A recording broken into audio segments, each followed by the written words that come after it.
Hit go live then. Oh, you already did hit go live. And now for a taste of things to come.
Ladies and gentlemen, boys and girls, children of all ages. Well, I hope you're not a child because this is probably going to be violent. But welcome, anyways, to Game Changer Wrestling.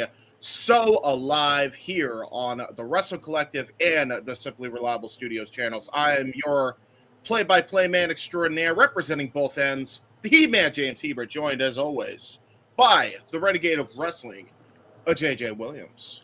I don't know about as always. Usually you're joined as always by the Wrestlefish. That's fair. You know, I've been popping up a lot more here recently due to my work schedule and actually being in an environment where I can do this shit again.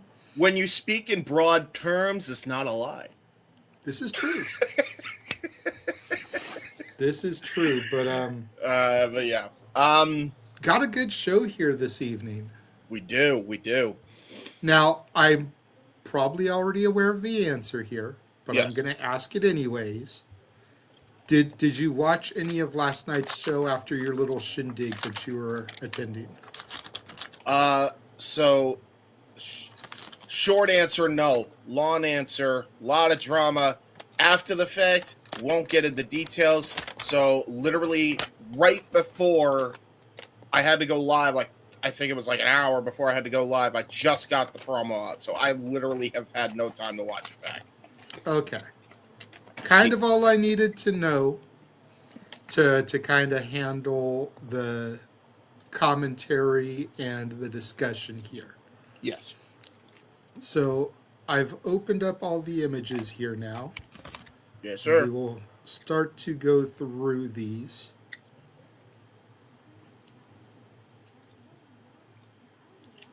Let us do it up. Beastman and Gary J to start things off. This should be a hoss fight. This should be a big meaty man slapping meat fight. Yeah. And I will say, Gary J is not necessarily like, he's lanky, but he's tall. Whereas Beastman is, he's wide. We know this. I mean, call it as you see it. So, two different styles of big hosses because you got the technical wizardry and the striking ability of Gary J on display, and then you're gonna compare that to Beastman, who just kind of throws his weight around, quite literally. So it'll be an interesting matchup, I think. And Beastman is looking to pick up a dub here because he got an L yesterday to Too Tough Tony. The meteorite did him in. No, did it? Yeah, I mean, you can't kick out of the meteorite. If I'm keeping it a buck here, and we love GCW, we definitely put them over a lot more than some people in the space. Mm-hmm. That was the weakest match of the show. I'm not gonna say it was bad match. I've seen way worse matches than that match. Yeah. But I've seen way better matches than that. It was definitely the weak spot of the show. Yeah, I mean... But I also wonder, and me and Ryan talked a little bit about this in regards to that match, I wonder if it's going to play into things on the Juggalo side of things, as Juggalo Championship Wrestling is going to be a part of the Collective in Vegas. Stranglemania is going to be the Thursday night or the Friday night show, I believe. Friday night. It's after spring break. So I'm wondering if, with the heavy focus that we have this weekend on some Juggalo talent, if that's going to play into things for that show come the Collective. Because both Beastman and Tony are JCW regulars. Yeah, I mean, you're not wrong. I'll say a couple things on that. Love him or hate him, Vince Russo has really got a very good, talented roster in Juggalo Championship Wrestling. And him and Brett are in a partnership. The partnership's still on. Well, the partnership isn't between Russo and Brett. It's between Violent J and Brett. Yeah, let's throw that out there. Vince Russo, for all intents and purposes, is just the guy that's writing the television. Yeah, and I'll say this much. Violent J is Vince McMahon. Vince Russo is writing the TV. Yeah, this is the perfect show for Russo to be writing, and also to be 100%. I don't think there's a better show that he could be writing for, especially when you consider the history that Russo has had, liking the ICP, booking the ICP in both WWF and WCW during his time, 100%. In those companies. So, hell, I think he even booked him for a stint in TNA. I was just recommended them to Ring of Honor at one point. So, yeah, they've been around the block a minute. 100%. So, yeah. Next match we'll get into. This one should definitely slap. Gringo Loco versus Marcus Mathers. Ooh, baby. Okay. Yeah. Now, Gringo Loco, the base god. We know his abilities. We know Marcus's abilities. However, Marcus has been in Japan the last 2 months working for Dragon Gate. This is his first show back in the States. I literally think he got back either last night or Thursday from Japan. Probably only didn't work the Kentucky GCW show because of jet lag and everything. Wanted to get a good night's sleep back at home before catching a flight to Columbus, Ohio to work this show. So now, but as talented as Marcus already was, he's got 2 months in Japan under his belt. On top of that, this is gonna fuck so hard right now, dude. Oh yeah, no. Well, here's the other thing: is that we got the lucha style made famous by Loco, especially in the Indies. Been a big advocate for lucha wrestling, going back as far as I can remember him in Combat Zone. And then you have Marcus, who, as you pointed out, just got done with the strong style stuff from Dragon Gate. He's coming back. Dragon Gate will also have their own collective show as well, by the way, folks. Yes. So, Wednesday night, part of the pre-launch and everything. Separate ticket. Yes. If you buy the package tickets to the collective, Wednesday's shows aren't included. Dragon Gate's part of the Wednesday night festivities. Yes. The only Wednesday night show we're not going to see, honestly. Yeah. Which sucks, but it is what it is. It is what it is. I'll say this much. This match should really do good, considering that aspect of Marcus. We know how good Loco is.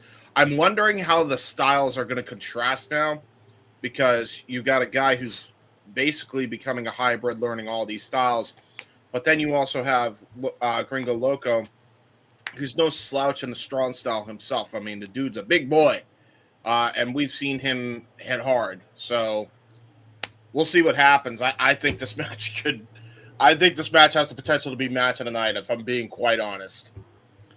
Oh, 100%. And, I'm going to try to stall here for just a second Mm. because Gringo Loco is no stranger to the Dragon Gate style himself. The, Oh, the first match that he has announced for his World on Lucha, if I can find it, is a Team Gringo versus Team Dragon Gate encounter. okay. Yeah, here Okay. it is. Here's the image. Give me 1 second. It's loading in here. Hmm. Oh, Bam. wow. Okay, I'm really looking forward to that, Damn. So, Gringo Loco, well traveled in and of himself, he's Mm. not going to put himself in this 6-man against Dragon Gate if he can't work the strong style. Oh, yeah. No, I agree. Couldn't agree more. And he's teaming with his regular partner, Arez, Hmm. and Vengador to take on these dudes. So, Oh, okay. I like it. so the next match we'll discuss is not going to be the only bloodbath, I'm sure, but Mm-mm. will probably be kind of bloody as Nate Webb takes on Shotzi Blackheart. Oh, my God. Okay. Well, I'll say this. This is definitely not the Nate Webb of old where he was doing moonsault fucking coast to coast concertos. But yeah, this is gonna be bloody. Oh no. Oh no. Oh, James is gonna be squeamish. Oh no. Oh no. You okay, Oh buddy? no. No, I'm not okay. I don't want to see blood. I want to see so much blood. A little blood's okay. That much is. Next match on the card, Yeah. Bear Bronson and Josh Bishop. Ooh, little big house fight here. I like it. Again, another Haas fight. Bear, what was it that Jordan Oliver called him last week? The face and the ace of GCW? Yeah. After the match that the Savage Gnomes had with Busta and the Brain. Mm-hmm. Josh Bishop, I believe he's an MLW regular, if I'm not mistaken. I think that's where we've seen him the most. Yes. But Has that Sid Vicious look to him. yeah, I like the Sid Vicious look. I ain't even gonna lie. But a couple things I feel need to be addressed on this because Bear Bronson is also involved in the whole struggle for control in Game Changer, and was involved in getting locked in the locker room thanks to Vandal 48. I Thanks to one wonder Vandal in particular, in Cousin the Goger. Yes, Midwest Menace. yes. Oh, is that what he's calling himself now? Yeah, yeah. That's been his nickname apparently. Like if you go to his page, like he calls himself the Midwest Menace. Yeah. Just like Otis is evil incarnate and Atticus is the last nail. I see. I get it. But So yeah, the Midwest Menace was doing menacing things. always doing menacing things. So yeah, they did what they did to Matt Tremont. And yeah, man, Bear Bronson, he's looking to get his pound of flesh on them. It'd be interesting to see if Vandal assaults him during this contest before, during, or after, or if he just has a straight up match and we don't see Vandal at all because they're waiting for their next opportunity to strike. Because you know how these groups kind of run in packs, and when they strike, you never know. So we'll see. I think a lot of it has to do with placement on the card. Because Yes. all members of Vandal are in action tonight. Yeah. Well, there you go.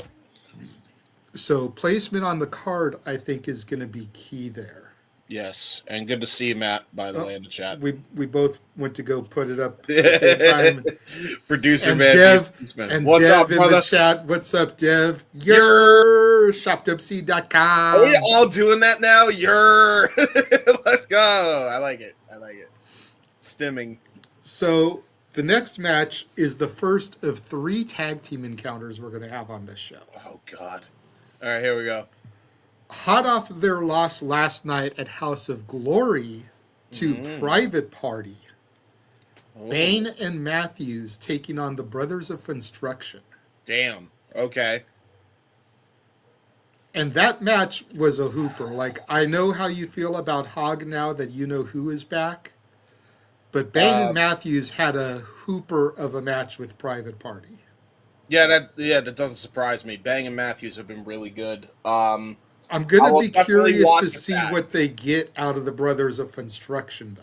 Yes. By the way, I'm not covering it. Doesn't mean I won't watch it back, by the way, because I am watching it in my private time now. But I definitely will check that match back. Also, Brothers of Funstruction's an interesting one, but it really depends on if they're going to go really, really gimmicky.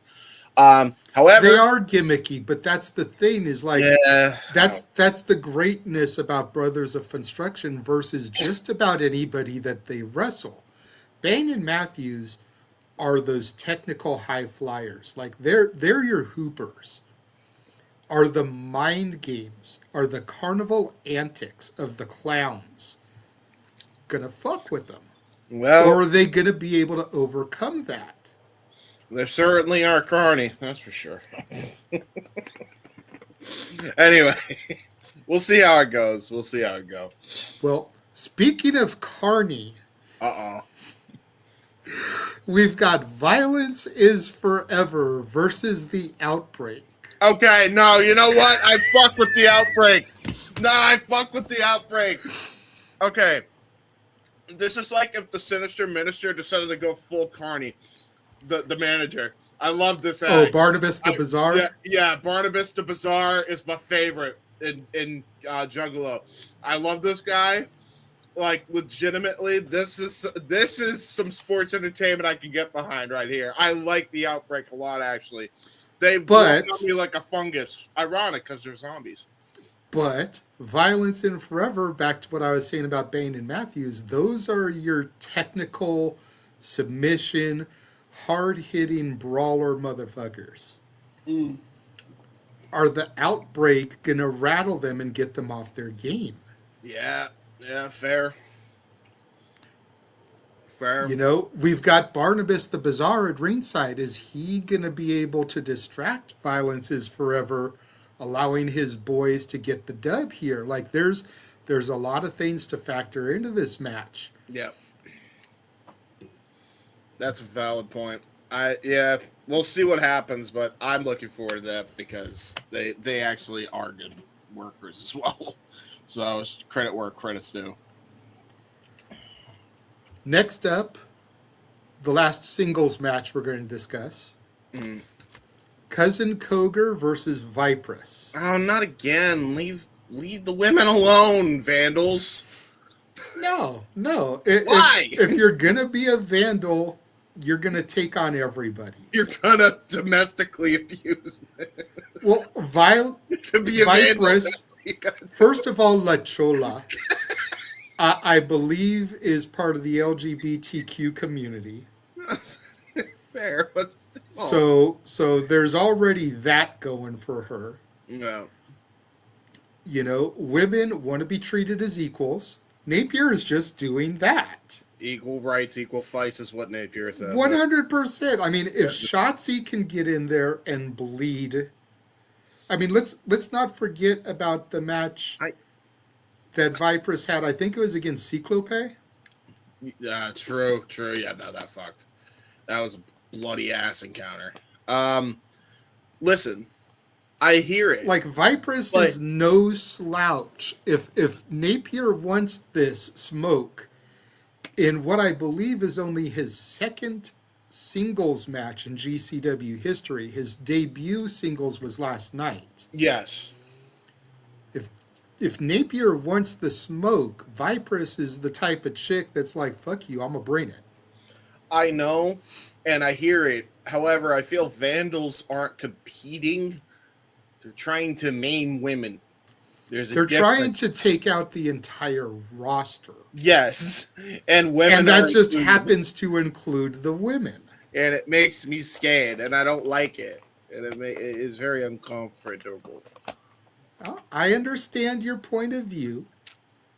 but it just is what it is. Read in the chat again. What's up, my boy? I was telling my partner here, James, that you were here yesterday. Hello, my friend. Good to see you. Don't mind me. I'm freaking starving. I hope Dev is actually going to watch the show along with us. That way he can talk about some of the stuff on Queens Road tomorrow on the Wrestle Collective YouTube channel, which you can go subscribe to by following that up there. And for all your Wrestle Collective merch, go to shopdebc.com. Yes, in fact, I have the graphic right here, guys. Queens Road tomorrow on the Wrestle Collective, 7:00 p.m. EST on the Wrestle Collective YouTube channel and X. Go check them out right now. 4:00 Pacific for those of you like me who are on the West Coast. Indeed. Anyway, next match. Yeah. Now that we had that shameless show out of the way, but on the real, I hope that Dev does watch some of this since he's in the chat. That way he can, talk a little bit about the GCW stuff that we've been covering. If he won, I know Soto will. Last match that I have in here, probably going to be our main event because it is the Cogers, Vandal 48, taking on the Second Gear Crew. I feel like we've seen the Second Gear Crew at a hog show once. That was the last time we saw them. So interesting to see them here again going up against Vandals here. Yeah, we'll see how it goes with the Koga brothers to see how they get involved in the entirety of the show.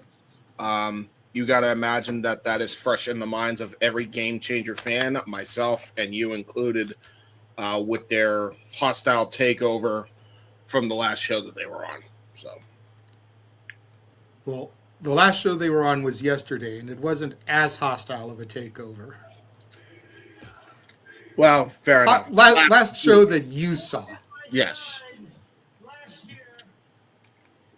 And we're seeing the highlights from that last show, Baller blocking.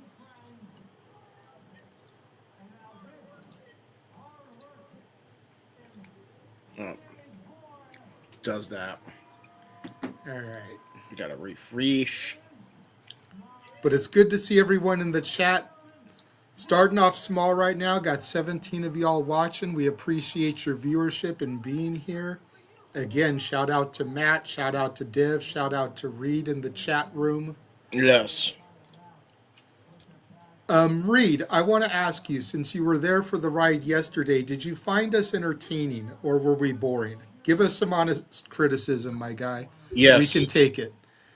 Yesterday it was Ryan and I. James wasn't here. James is traditionally our play-by-play guy for the GCW shows, so I had to try to fill in his absence.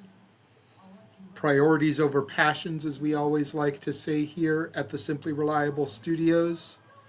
He had some other priorities yesterday. But I'm curious what you thought of me and Ryan yesterday, Reed. Let me know. Yeah, that'd be good, man, because, we're going to be covering a lot of the Mania weekend happenings. Oh, yeah. And he's going to be there for a lot of it, too, so hopefully I'll be able to meet up with him. I do have a dinner plan. I don't have an exact date or time set, but one of our buddies, a man that you interviewed, recently announced that he will be in Vegas. So Walter and I will be hooking up with Doug Malo and grabbing a meal with him at some point over the week.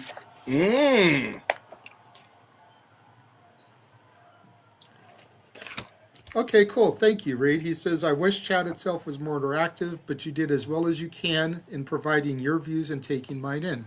Yes. Thank you. Appreciate that, brother. Yeah, I appreciate the praise. We do have this thing called ADHDism, as we are on the spectrum. Myself and Ryan are. So, and you know what? I probably am. I've just never really been tested for it. Yeah. But I would not be surprised if I got ADD or ADHD or even a little touch of the tism myself. You said it, not me, because I also agree. But yes. Oh, hello, car.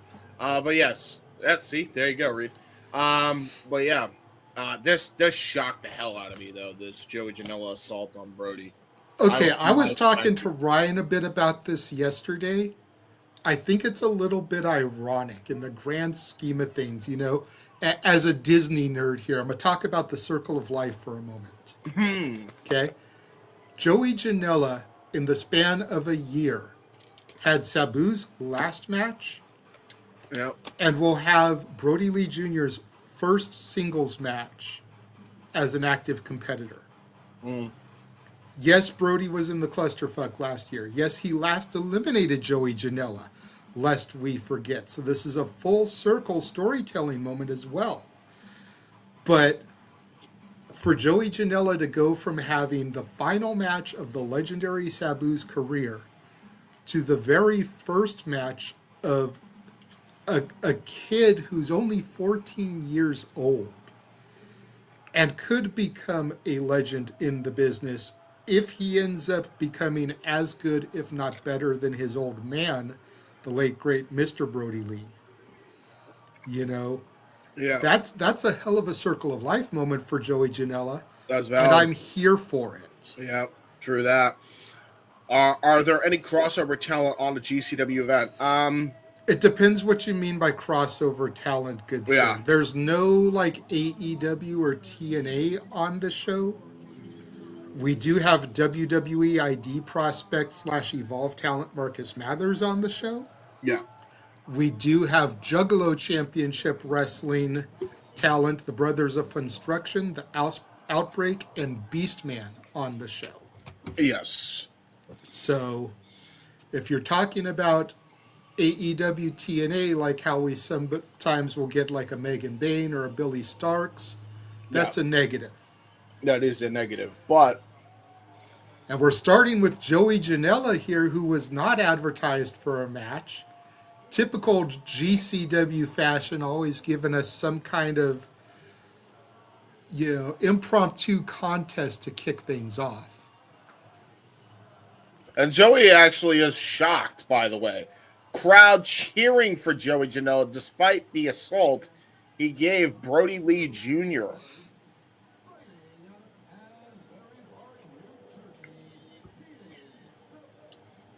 Oh, Janela and just grabbed the snatching the microphone. mic from MLJ. Not even going to waste time. Right on, Reed. That's the same thing with us. Like, we're going to be doing so many shows at traditional dinner times that we haven't made too many, like, day and time plans.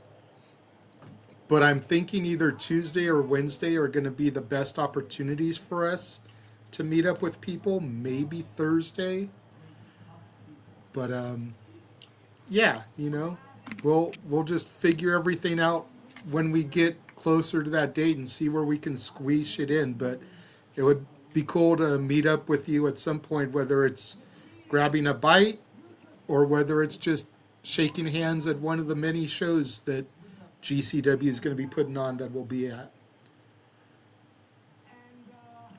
Moxley used to frequent GCW, but I don't think he has since he lost the GCW championship. Yeah. Which I want to say that was back in like 2020 or 2021 that Mox lost the title. Let me see here. I've got the wiki up. 2022, he lost it to Nick Gage. So I don't think he's frequented GCW much since then.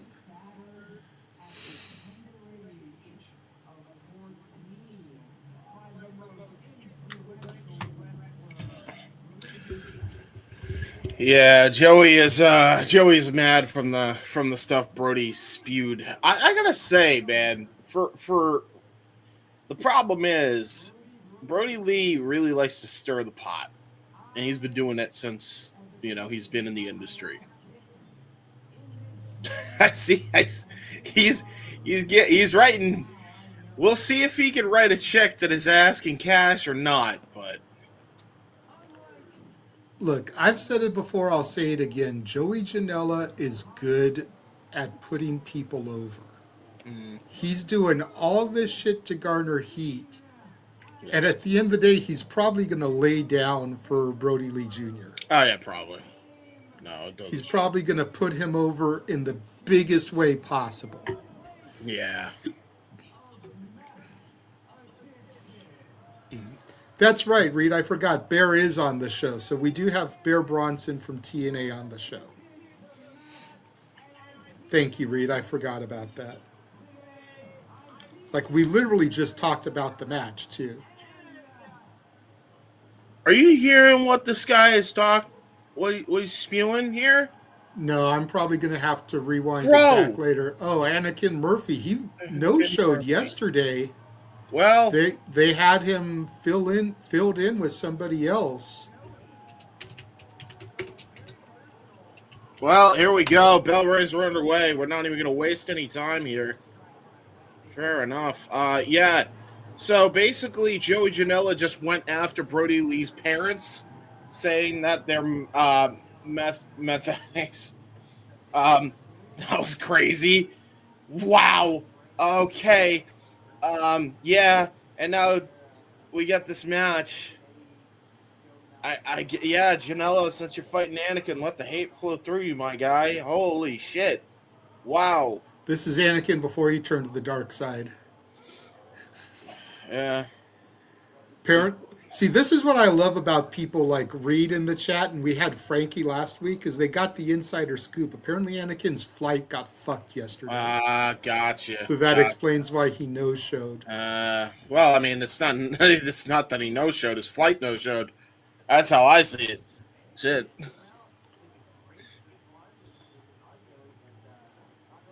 Well, we got Anakin Murphy, Janela going at it here. Nice Irish whip here by Mr. Janela. About to run charge here. Ooh. Zaner splash, but Anakin gets out of the way. Cutter out of nowhere from Anakin Murphy. And right now, Anakin has the high ground. Forget Obi-Wan. Yeah, absolutely. You got Anakin Murphy now. Looks like he's going to go for a springboard. Coffin drop. Oh, he got caught. Oh, no. Onto the floor. Dragon suplex onto the floor by Janela. Jesus. I think Anakin... Anakin is dead. Dead. Yeah. I think he did the die. Oh, Bear's plane got fucked, so he's not on the show tonight. Interesting. Oh, okay. Do you know what the replacement is, good sir, for Bear Bronson? Because I know he was supposed to fight Bishop, I think. Joshua Bishop, yeah. We'll have to see what happens. Yes. Another dragon suplex. Yeah, I think rolling Anakin over, but only a 1 count.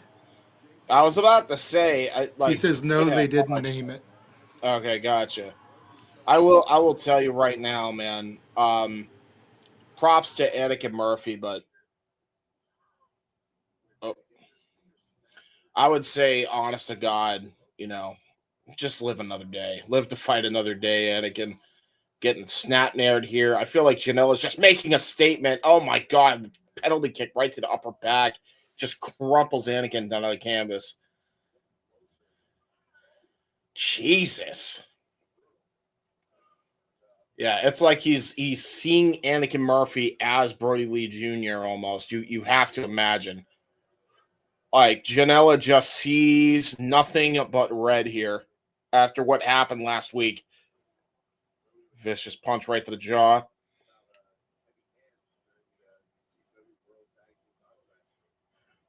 Guess Anakin. Hey, listen, I've seen Anakin take abuse, so I'll give him that. But I feel like Janela is wrestling with a vicious purpose tonight. Gonna get a springboard though. Hits a cross body. Does Anakin? Oh, good pin cover as well.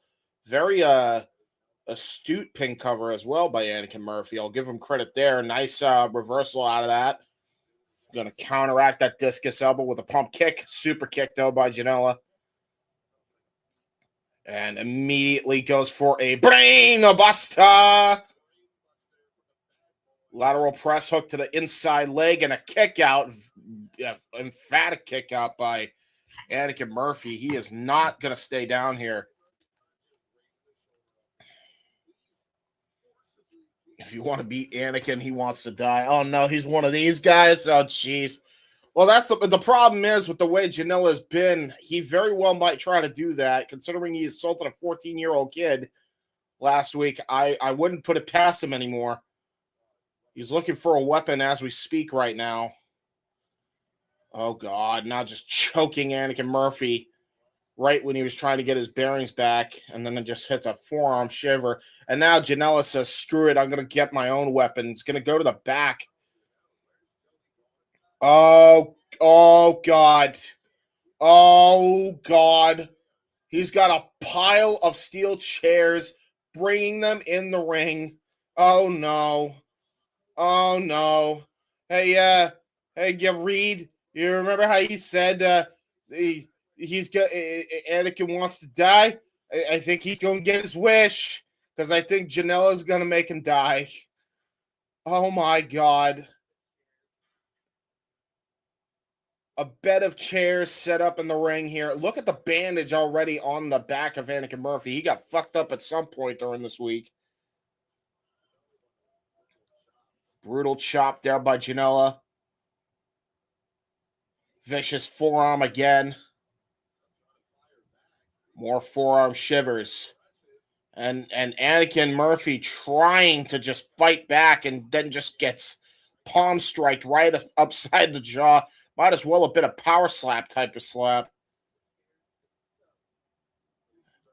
And now Janela, possibly looking for the Death Valley driver. Going to try to set him up onto the bed of chairs. Reversal, though, by Murphy. Uh-oh. Murphy, tornado DDT onto the bed of chairs. Right onto the head of Janela. And now Anakin Murphy is back in control of the matchup. And that may have been the moment that he needed. And to your point, Reed, I'm just noticing he just got punched straight in the jaw, right in the eye socket almost. He might be trying to target that black eye. And now Anakin Murphy's setting up chairs here, setting him up in the seated position.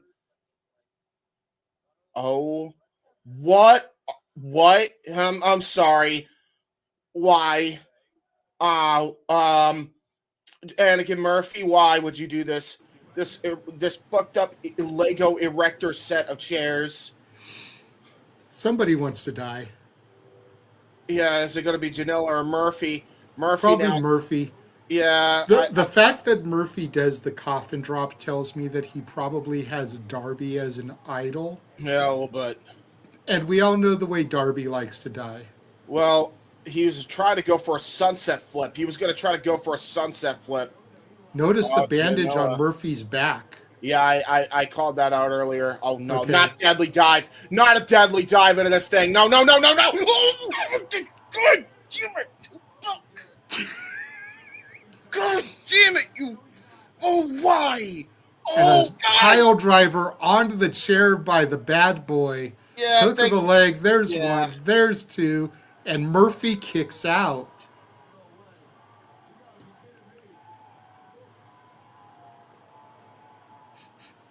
What? I love it. Reed's like, because it's Anakin. Anakin just, oh my God. Yeah. Well, after this match, Anakin may be more machine than man. Oh, fun. God damn it, no. Oh, he's going to curb stomp him. Oh, no, he's going to double stomp his ass into the chair. He's been Pellmanized into that chair. Oh! Yeah, he saw that coming a mile away, did Anakin. Enziguri now. And now what's he planning on doing here? Oh, God. Gonna go for a fisherman buster right into the seated chair, bending the seat over. Into a cover does Anakin Murphy, into a kick out by Janela. Emphatic kick out. Not out of the woods yet. Win or lose, Joey Janela is making Anakin Murphy here. Yeah, he is.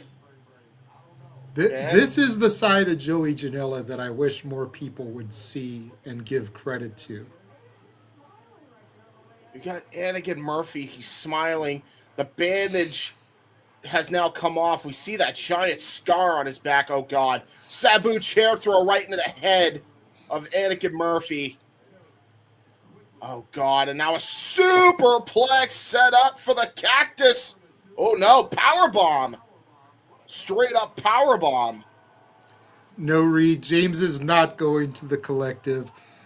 Originally, the whole plan was supposed to be that all of us from the Simply Reliable Studios were going to meet up there.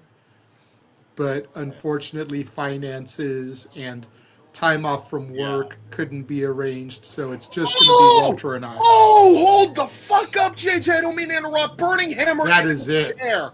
Holy, thanks for coming, Anakin. Oh my God, torture rack into the burning hammer. I've never seen anything like that in my life. And he may have just broken Murphy's neck, dude.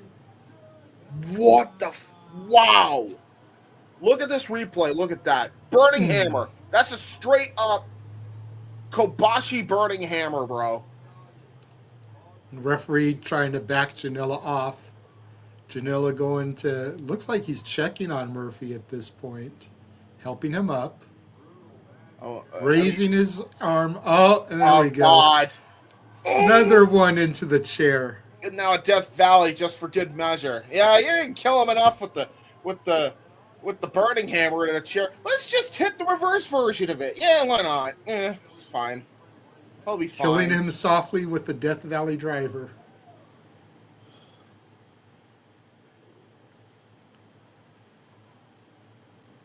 Well, again, despite the loss, Anakin Murphy just got fucking made by Joey Janela. Yes. By the way, Reed. And we're taking a look at the Outbreak here.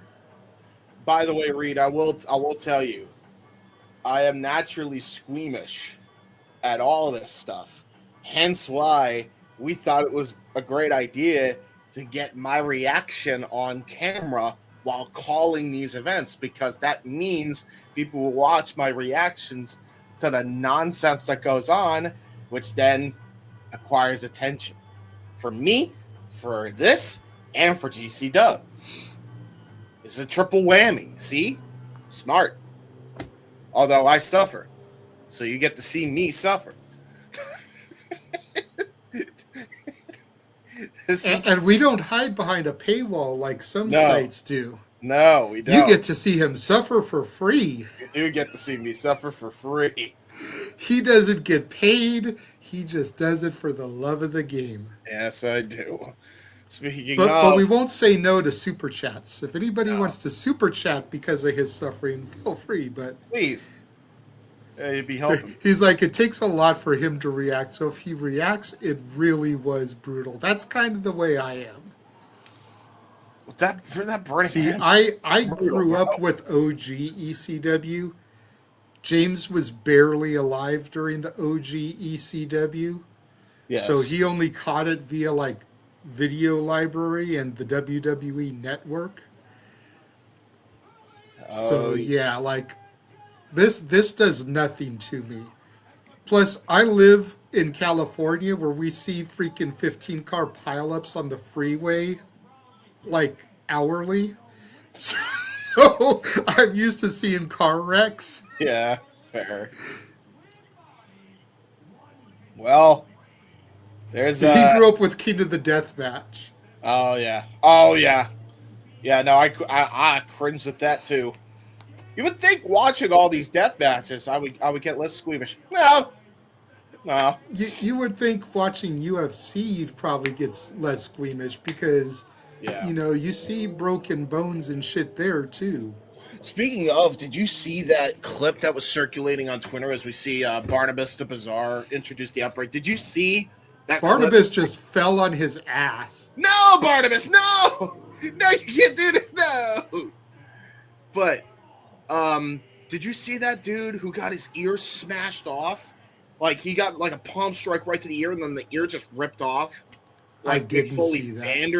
Yeah, it was gross. Yeah, it was gross. What is gross if you don't have the stomach for it are the Outbreak. Jackson and Abel making their way to the ring. Yeah. Which one's the zombies from Juggalo Championship Wrestling? Which one's Jackson? Which one's Abel? I know. I feel like they should have their name on their pants, just so they can distinguish them. Have like little like on their shirt. Hello, my name is Jackson. Hello, my name is Abel tags. Put that on their dress shirt. I feel like they missed the boat by not having one of them named Cain. You know, Cain and Abel. Well, there's cocaine. Going back to the but going back to the Bible, Cain and Abel, like they're supposed to be brothers, I think. Yeah, And get Cain cocaine. and Abel Make a zombie. were brothers. So Well, no, I get it. This is, get cocaine. Make him a zombie. no, Makes no. sense. Cocaine is the champion. He's the Juggalo Championship Wrestling champion, having defeated Ken Anderson for the title. Let that sink in, James. Mr. Anderson lost the title to Cocaine.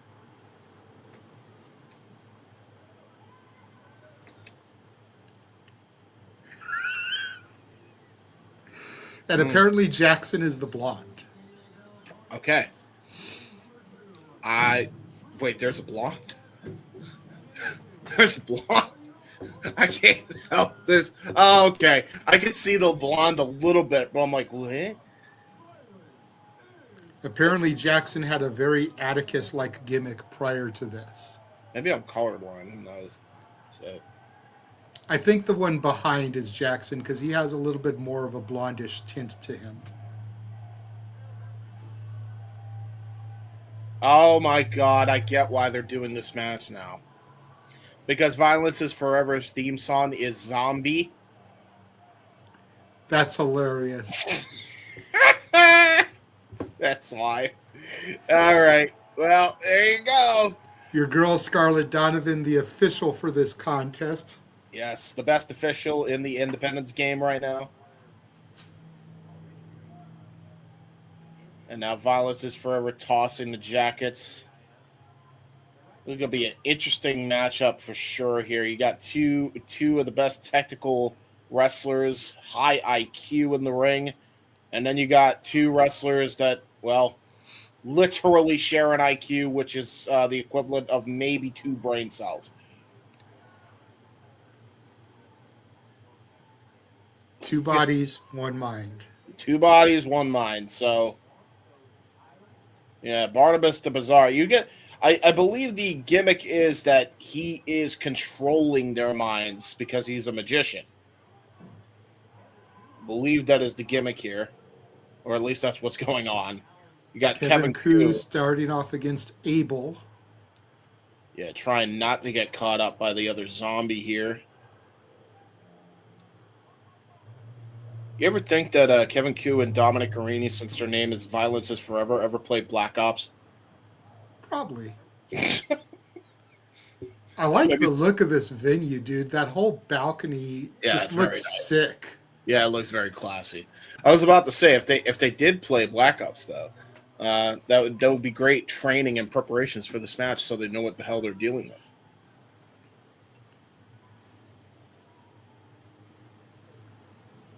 Again, like just the mind games here, because again, normally I feel like Violence is Forever would have the edge in a match like this, especially with 2 guys that look like Jackson and Abel, but hell of a vicious forearm. Zombie does not go down. Jesus, yeah, double team the hell out of these zombies. Yep, Violence party starting here. Dominic Guarini with the shoulder thrust. Hell of a hesitation drop kick by Kevin Koo. Sets up for a Manhattan drop. Sliding D-lariat combination into a cover. Hooked to or lateral press there by Guarini. And only gets, I think, barely a 2 count.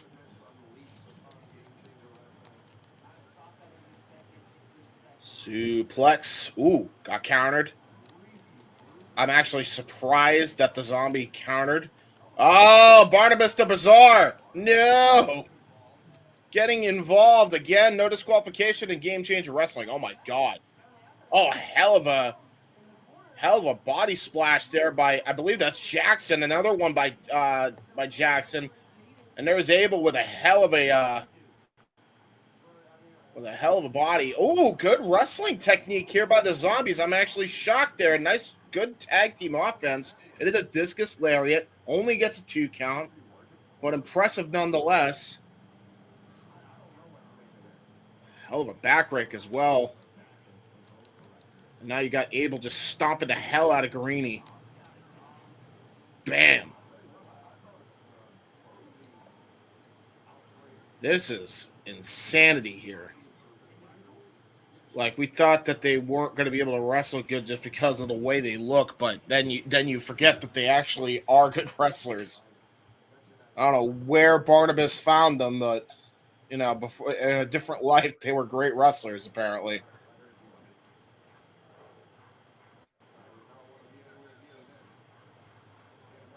Dominic Guarini getting choked here by the zombie. Big uppercut. Jeez, that was a vicious uppercut. That was just a straight up uppercut. There's no other way to call that. Now stomping a mud hole in Guarini as we get a tag back into Jackson. Jackson stomping the shit out of him. Oh, yeah. Yeah, we always stay in kayfabe. Yes, Reed. Well, we try to. For the most part, we are. Ooh. Ooh, look at that, though. Dominic Guarini. I think he was going to try to go for a ground and pound, tried to go for a leg lock, but then the zombie just bites on the toe. You do not want to get bit by a zombie, Dominic. 100% you do not. And now tag back into Abel. Yeah, these guys are dissecting the former Game Changer Wrestling Tag Champions, which is surprising. Knife edge chops here by Dominic Guarini trying to fight against the zombie outbreak here. Getting choked here. Elbow strike to Abel. Sling blade, though. Brilliant looking sling blade as well. Shades of Hiroshi Tanahashi, that sling blade. That was a picture perfect one. Kevin Koo having to come in and break up the pin attempt. And honestly, that might have been smart there by Koo.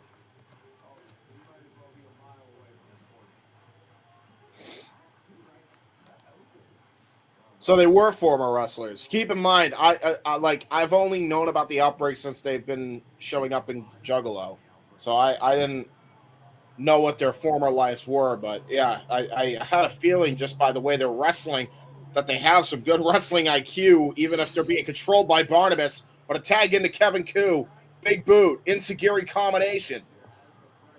Nice take on the Olympic slam there, almost kind of like a back suplex, hammer throw.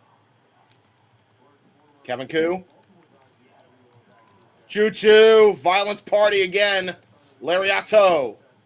Multiple lariats in the corner for Abel and Jackson. Here we go.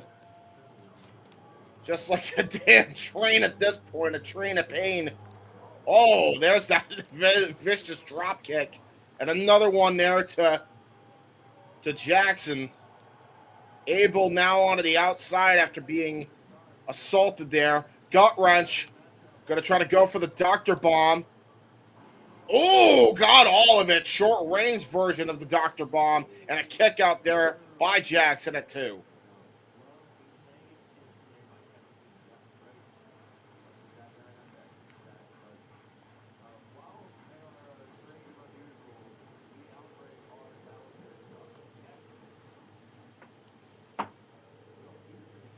Yeah, honestly, you're not wrong. You're not wrong, Reed. There's definitely an interesting tag team to have. Uh-oh! The bite! The zombie bite! No! Kevin Koo got bit by the zombie. Jackson getting getting a bit of his 2 pound of flesh, quite literally. And now they're fighting here. Just a straight up test your might here between Jackson and Koo. All right, I was putting out tweets, so obviously I missed something. Where's Dominic Guarini at? Dominic Guarini just is taking a break after getting assaulted. Hell of a combination offense by both men here, though. That's why I like being the color guy, because I can pause for a moment, to do that, get tweets out, try to get the numbers of viewers to go up. Yes. And now look at that. Tag to Guarini, tag to Jackson. Koo, yeah. Or tag to Guarini and oh Jesus. Is that Jackson or Abel? I think that's Jackson. He's got a little bit more blonde in his hair. And we were told Jackson was the blonde. Oops, I've been mixing them up. I apologize. Oh, good combination offense. And to the point I heard you make earlier about staying kayfabe. hell of a Ushigoroshi. Hold that thought. And a Coup de double grace. follow up. Yep, into a cover. There's two. Oh, and a kick out. But By to Chet. the point you made earlier about being kayfabe, considering we're not under the actual pay window Yeah. of Brett Lauderdale, like we don't know everything that's going on as far as the direction of the stories, so we just try to give our own insights and thoughts Yeah. on stuff while Uh-oh. still sticking with the little bit we do know from watching and doing Uh-oh. watch-alongs on a regular basis. Oh! Nice boot into the side Russian leg sweep, double Yep. team by the Outbreak. Guarini down for a 2 count. Yeah, that was their tag finish, by the way. That I'm actually shocked they kicked out of it because that's brutal the way they have the head locked in to the back. Apparently That just Jackson is snapped surprised back. too. Yeah, Jackson is very shocked. And now Abel picking him up. Gonna go for another one of their tag maneuvers here. But Kevin Koo coming in. Oh, got tossed out of the ring immediately again. Dominic Guarini fighting out of this onslaught here by the Outbreak. I'm noticing as well one of those zombies just got busted open slightly here. Uh-oh. 3D. 3D by the Outbreak. That might be all she wrote here. Nope, Guarini Whoa. kicks out at 2.5, 2 3/4 even. Wow. Okay. That's two big moves from the Outbreak. Their tag finish, the Russian leg sweep big boot combination, and then the 3D. Neither one puts Dominic Guarini away. And now we got Abel looking for the neck breaker, possibly looking for Skull and Bones. Shades of the Motor City Machine Guns here. Kevin Koo drop kicks. Drop kicks Jackson on the top rope. Uh-oh. Abel with the tombstone pile driver, chasing the dragon combination. Innovative take on it. And now going to go for the real deal. Uh-oh. Guarini. Muscle buster. Yeah, I think that's all she wrote. All they have to I hit. don't know. They're taking their time here. Kevin Koo not going for the quick pinfall there. Oh! Oh my God! And take on the DIY collision course, and now chasing the dragon. Big boot to the back of the head. 1, 2. Hell That of a is tag it. match. Wow.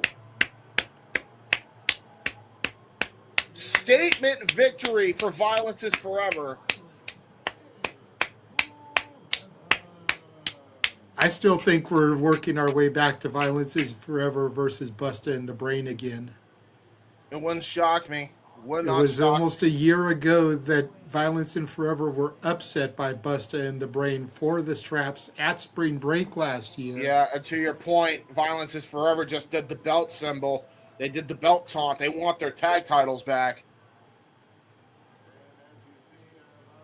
Yeah, that was a really good match. Wow. Okay.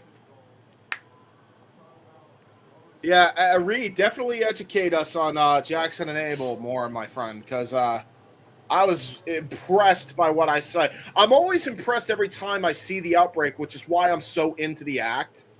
Yeah, Because 100%. they actually can hoop. They're really good wrestlers, guys. Like I told Ryan yesterday, like, I'm curious what a meet and greet with them would be like. You know, now that I've had an experience with the Brothers of Funstruction, yeah. and those dudes are just fucking chill as hell. Like, they seem like the type of dude that if you asked them, hey, you want to go to the bar and catch a couple of drinks, they'd be like fuck yeah, let's go. They would be, or they'd be But Outbreak with their whole gimmick being zombies and shit, like, would they just stand there all like, you know, like drooling everywhere? Or would you actually be able to get like a conversation with them?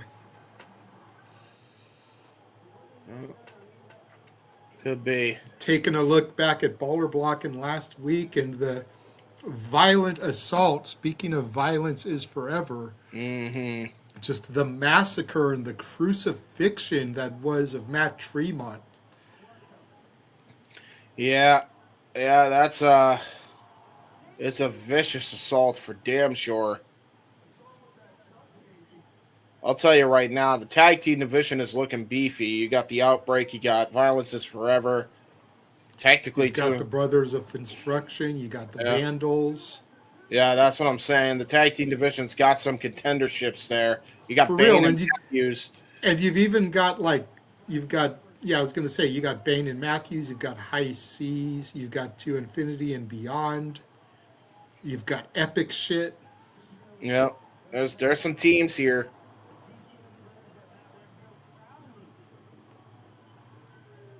Oh my god. Genesis. Yeah, Genesis as well. Yeah, that's another one.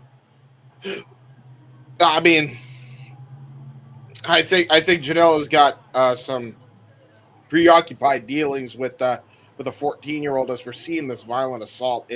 Well, It true, but if we're horrible. being honest, that angle with Janela is probably only going to run through spring break, Yeah. and Bust in the Brain probably ain't losing the belts until at least spring break. So, it all can still align for Genesis.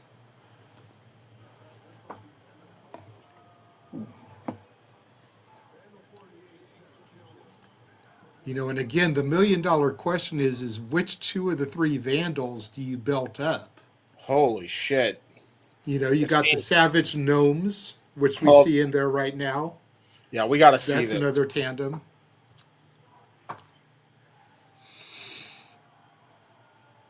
Look at this. He's still somehow screaming about the Vandals. I don't even know how Tremont's even survived that, because that, we've seen him take some punishment, but that was the most I've ever seen Tremont bleed out ever since I've been calling his matches, and that's covering a lot of ground. But and here we go. We got Beastman versus Gary J.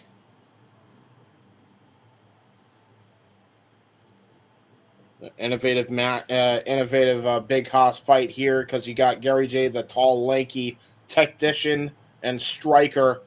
And you got Beastman, who is the wide powerhouse. Shout out to the 72 of you that are watching right now. Let's Yeah, try and get that number to 100 by the time this match with Gary J and Beastman is over.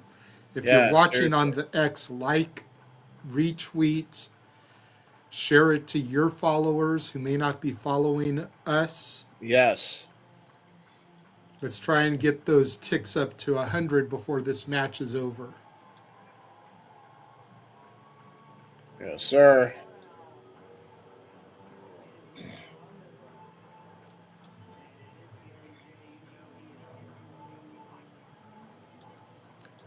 Yeah, Gary J reminds me of an older Sami Zayn.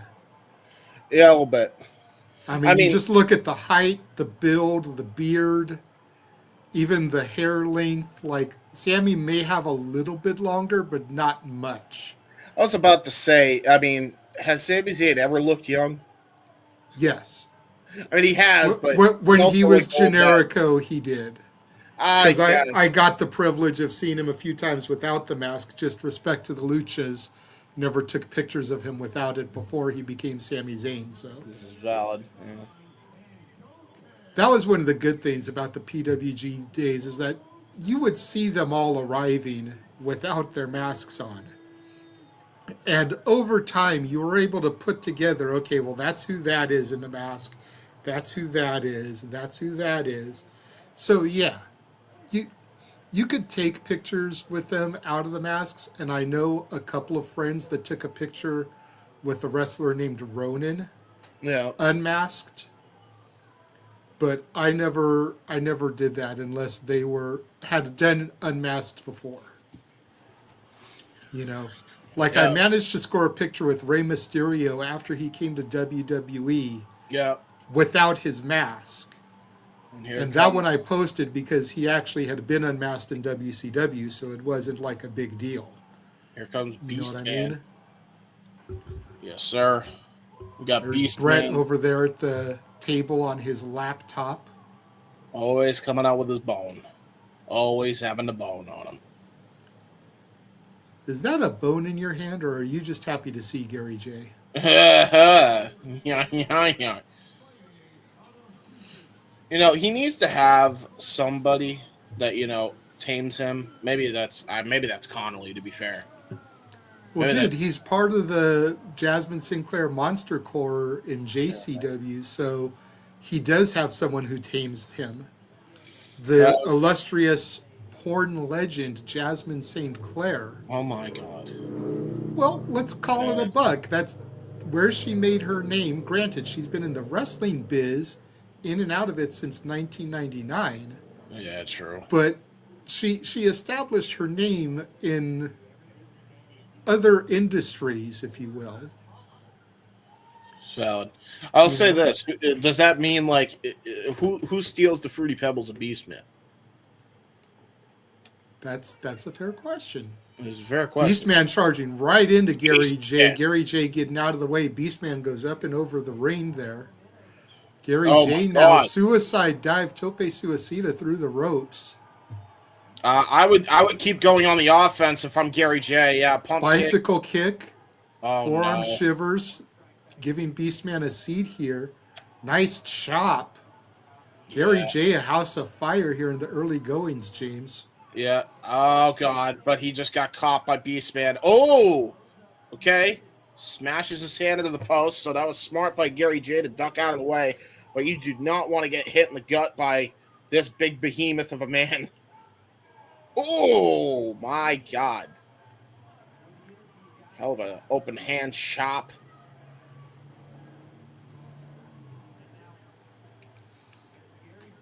And now what the hell's going through the mind here of...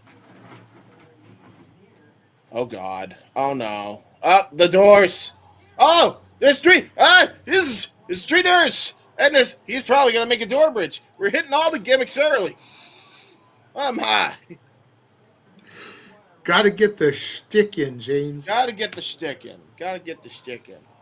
You did send Ryan the link, right? I know he told me he was going to be a little bit late, but I just want to make sure you sent it to him so he Oh, can shoot. pop in at some point. Yeah, let me send it. Get my fault.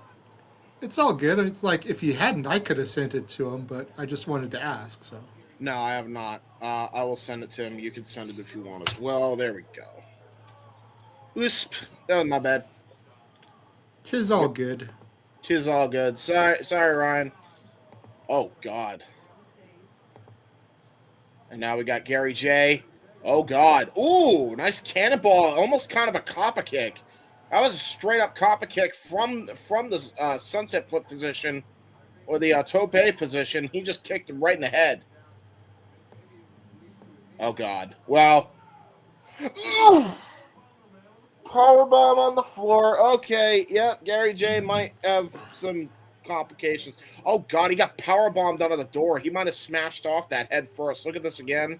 Copper kick. Oof. Right to the side of the head. But you got Beastman who's in control after that vicious powerbomb on the door. I think the back of the head of Gary J may have smacked off it.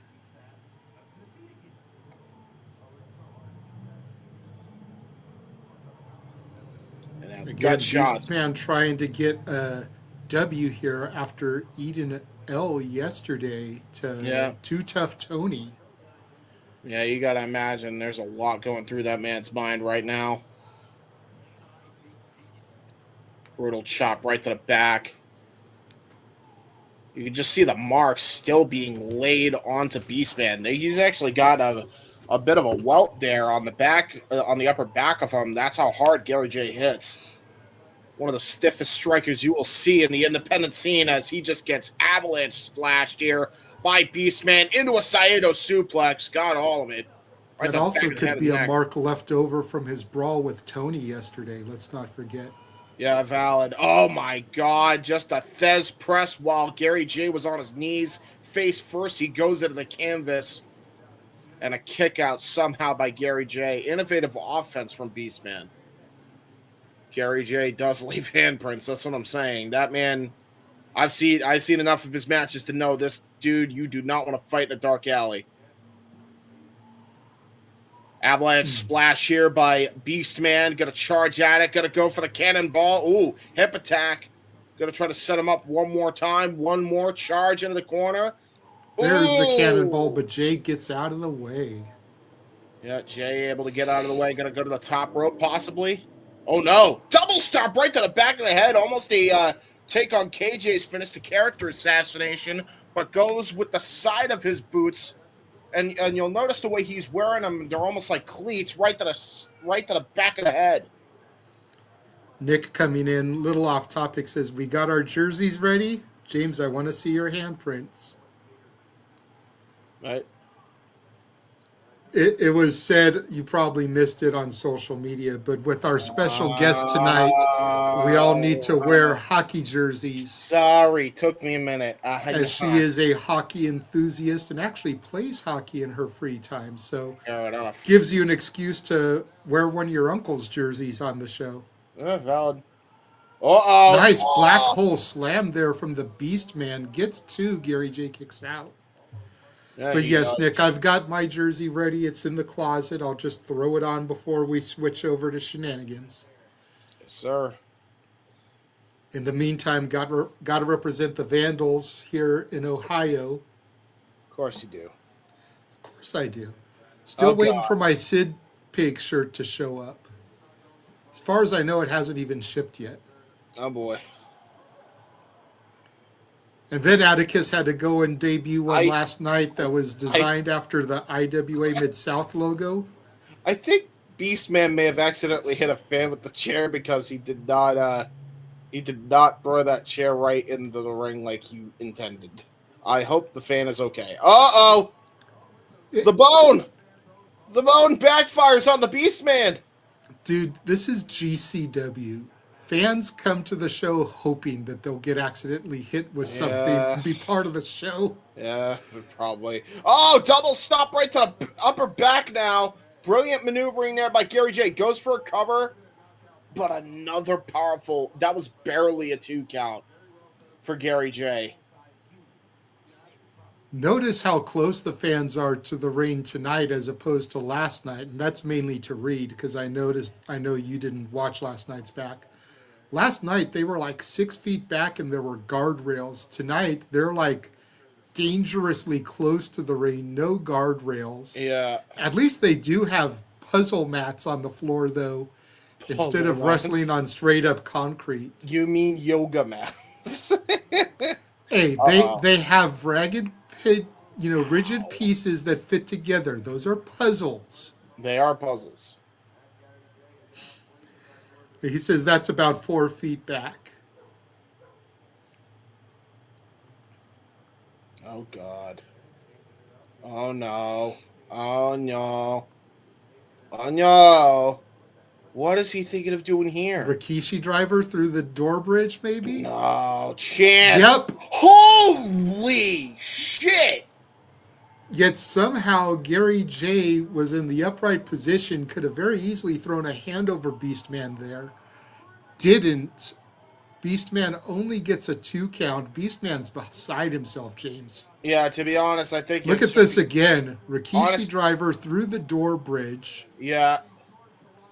Oh, God, and now they're using the door as a weapon. I think the only reason why Beastman didn't get the win off that was because... Nice discus elbow by Gary J. I think it was just because he took too long to get to the cover. Another double stomp right to the back of the head. He's just spamming those. Trying to get this man down and finally gets the W. Literally took, like, I think 4 double stomps to the head to finally get the dub. I'm telling you, dude, Gary J is Grandpa Sami Zayn. Grandpa Sami Zayn. Grandpa Sami Zayn. Yep. Just look at him. Look at even the facial expressions. Yeah. That being said, James, there's about one wrestler you don't want to have his handprints on you. Yeah, that'd be Gary J. Yeah, I don't want him chomping me. Thank you. I'm good. I want to keep my lunch in my stomach. Thanks. Right. God, look at the marks all over Gary J as well. He got screwed up in this match also. He got fucked up. Yeah, he survived.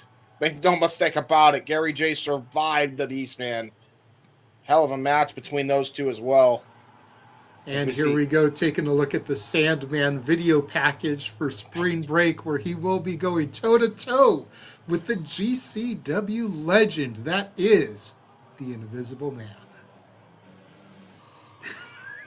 I don't like this. I wanted him to fight a drunk. I wanted him to fight Too Tough Tony. It makes sense. Their gimmicks revolve around alcohol. No, instead I gotta see the Invisible Man. I thought Cena retired already. How can you see the Invisible Man? I can't because he doesn't exist. Reed says, James, it's going to be amazing. Trust.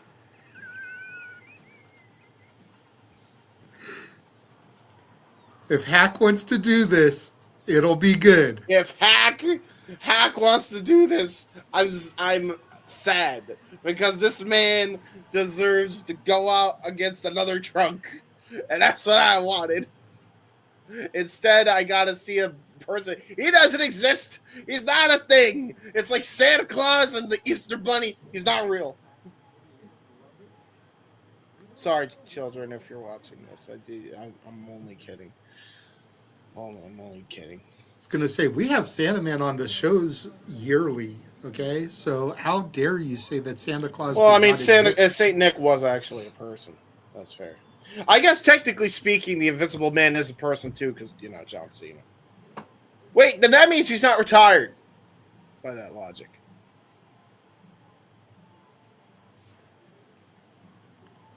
Invisible Man is totally real. Hogwash. Look, you can't sit here and say we're keeping kayfabe and then go against it. Listen, this the is Invisible kayfabe. Man is an you active believe competitor that with that a is win-loss record. That is a real person? I choose to believe no. Here is Philly's finest, Marcus Mathers, fresh off of 2 months in Japan working for Dragon Gate. Wasn't he Detroit's finest at one point? No, he's Philly's finest. I'm stupid. My geography is shit. Yes, I've seen the Invisible Man versus the Invisible Stan Reed. I know about this.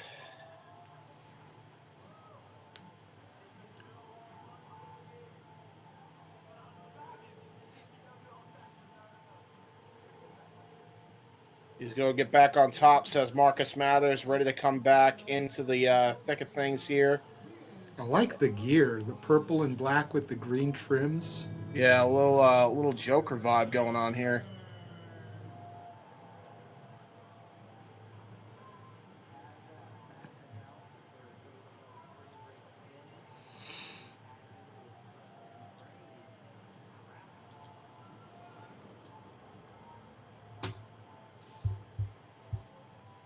Hoo-wee.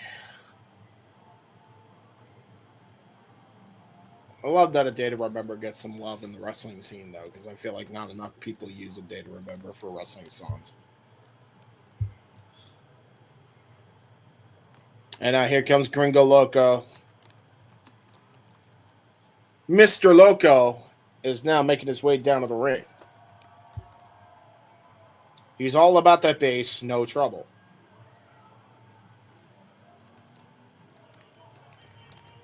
Let me effing hear you, says Gringo Loco. Crowd getting excited for this matchup here. And high-fiving the fans as he makes his way down to the ring.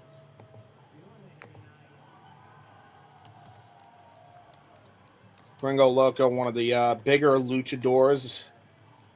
But no matter as long as you can hoop, and the man can hoop.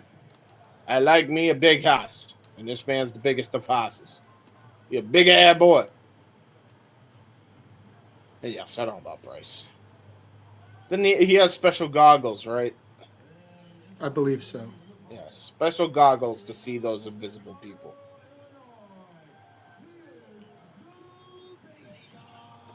Yes. He likes bass. He likes bass music, guys. Hold on. Bass of musics. Uh-oh. What's up?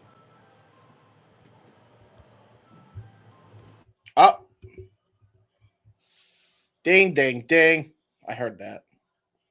So we get set up here for this matchup here as Marcus Mathers and Gringo Loco get ready to go here. Scarlett Donovan refereeing this contest. Bell rings were underway. Gringo Loco, no stranger to Dragon Gate, which is exactly where Marcus Mathers just came from. So you got to imagine this is going to be a hard-hitting contest as well as a very athletic contest between the two men. We've seen Marcus Mathers definitely hoop with some of the best of them.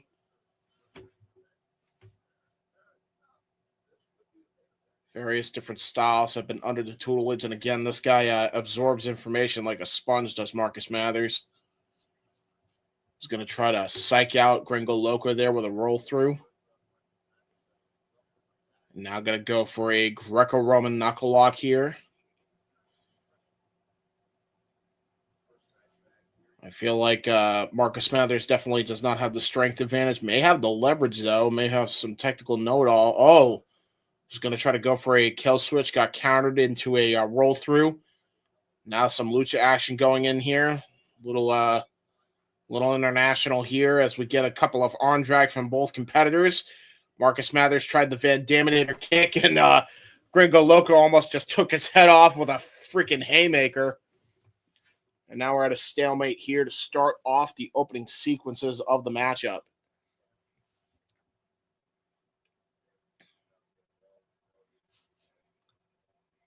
I'll take JJ out while he gets his thingies. I believe that may be his food. In which case, we'll do that.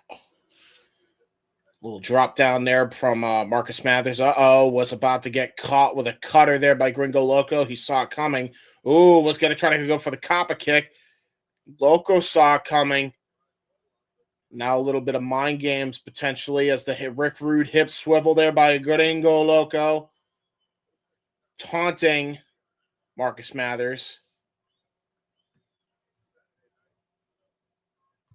And now, Marcus Mathers tried to charge right at him and got baited into an open palm strike. Very nicely done here.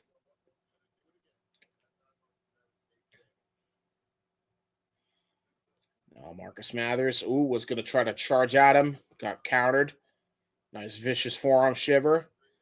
Snap nair into the house call of sorts, right to the jaw. Standard textbook offense there from Marcus Mathers. Has got the upper hand now.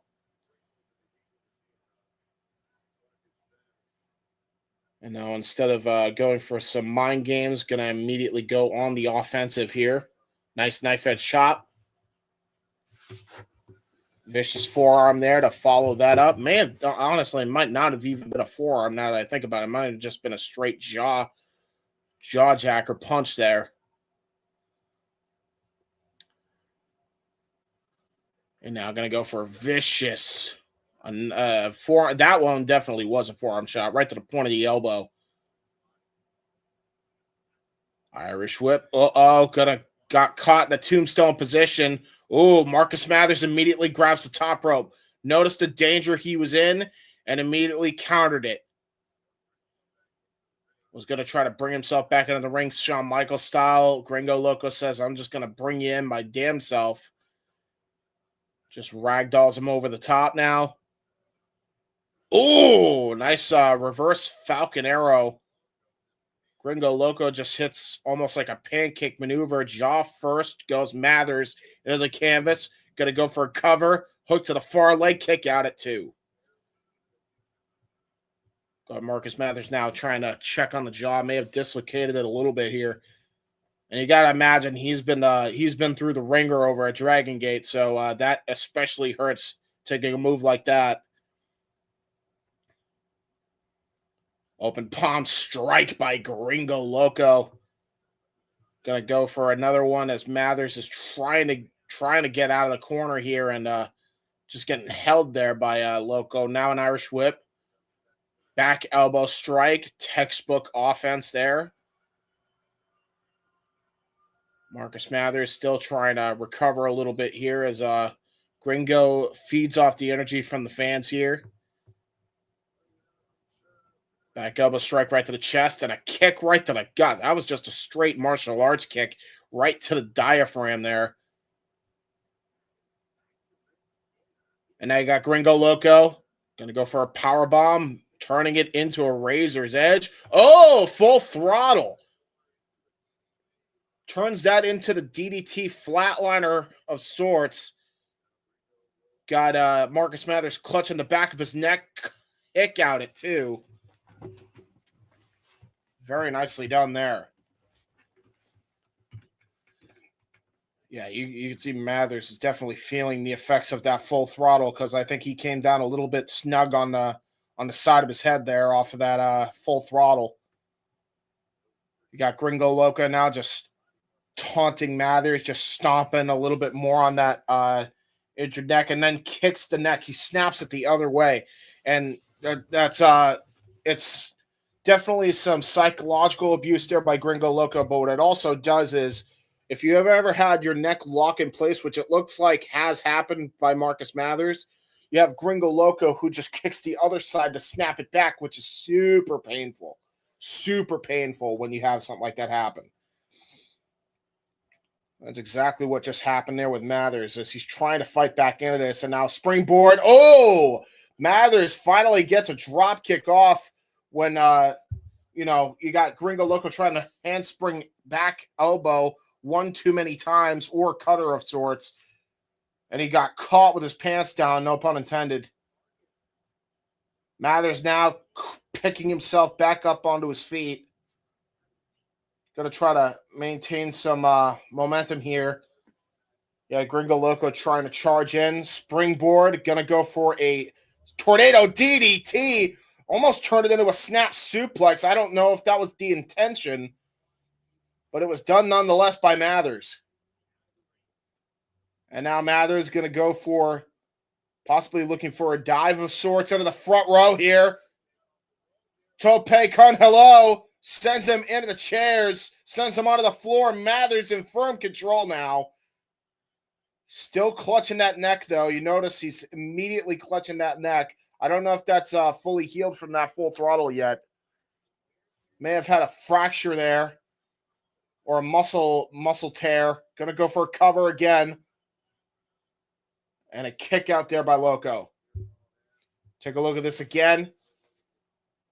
Nice tope con hello, and again, still clutching that neck. Every bit of offense he does, he is definitely going to be hurting. And you do not want to be caught with a big move if your neck is hurting like that. I'll tell you that right now. And now look at that. Mathers just hitting that vicious forearm shot while he was down on the ground. And a knife edge shot to follow up. Another vicious forearm here. Thank you to the 97 of you that are tuned in here. We're almost at 100 viewers, by the way. Thank you all. Vicious forearm shiver. Kind of a Superman punch of sorts by Mathers. Got ducked under. Got low bridge there by Gringo Loco. Possibly looking for a... Try to go for a super kick while he's on the apron. Finally hits it. Gringo Loco now setting up for a dive to the outside. Mathers. Oh, God! Moonsault body block right into the floor. Goes Marcus Mathers. But you'll notice the way that Gringo Loco landed on the chairs. I think he came down a little snug himself. So I'm not really sure who got the worst of that one. They do call it high risk for a reason. Gringo Loco now picking himself back up to the ground. Mathers has still not gotten up, so it looks like Gringo Loco is fine. Going to toss Marcus Mathers back into the ring. Going to set up here, possibly, for that split-legged moonsault. Marcus Mathers still trying to get himself back into... try to shake off those cobwebs. You got Gringo Loco doing the hip swivel on the top rope, hits the split-legged moonsault, and a kick out of two by Mathers despite that. And I think he may have injured his knee big time. He is clutching that knee bad because I think the weight of Gringo Loco came crashing down on Mathers.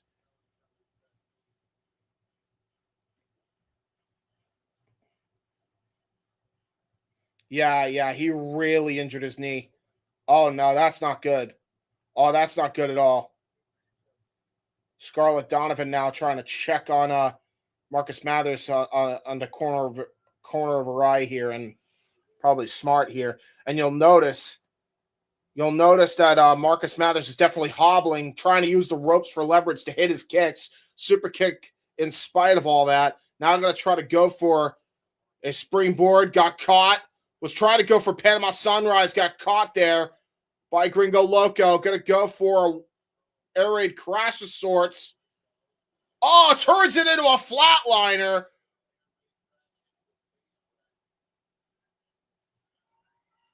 And now Gringo Loco, worn down himself, goes for a cover and a kick out by Mathers somehow at the count of 2. Damn near thought he was knocked out from that move.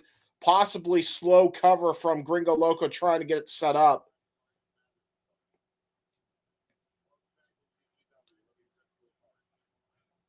Now Gringo Loco, a bit frustrated. You could tell in the face here.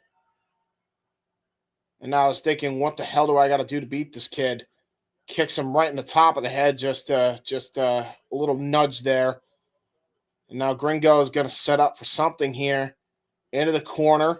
Going to go for a charging attack here. Mathers set up in the other corner. Was going to charge at Gringo before he had a chance. There's the Van Daminator kick.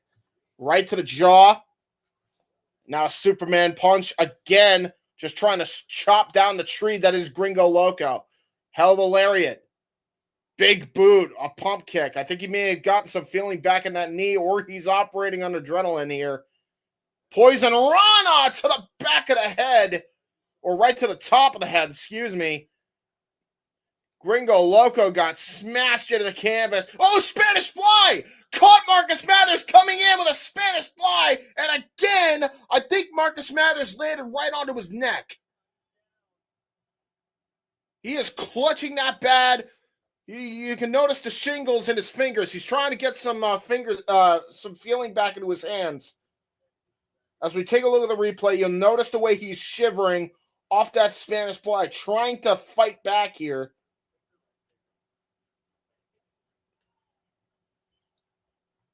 Yeah, he is definitely beaten up. You could tell he's been in Dragon Gate for a while because he is feeling every bit of that.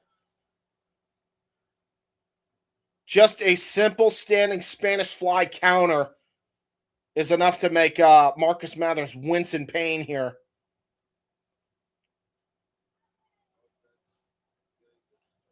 Gringo Loco pulling himself back up to the ropes. You got Marcus Mathers doing the same thing, shockingly, on the other side. Both men back to square one, back into the respective corners that they started out in. Like two bulls here, trying to charge at each other. Gringo Loco hitting a big boot right to Marcus Mathers. Springboard. Oh, Canadian Destroyer by Marcus Mathers. That might be all she wrote. Oh, but he tried to get him. He tried to get a lateral press in before he went for the bottom rope. But Gringo got the bottom rope just in the nick of time. That may have been the only thing that saved him. Mathers is beside himself, frustrated.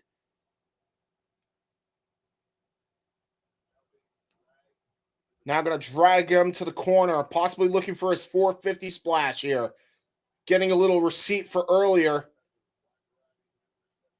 But is that knee even fully healed?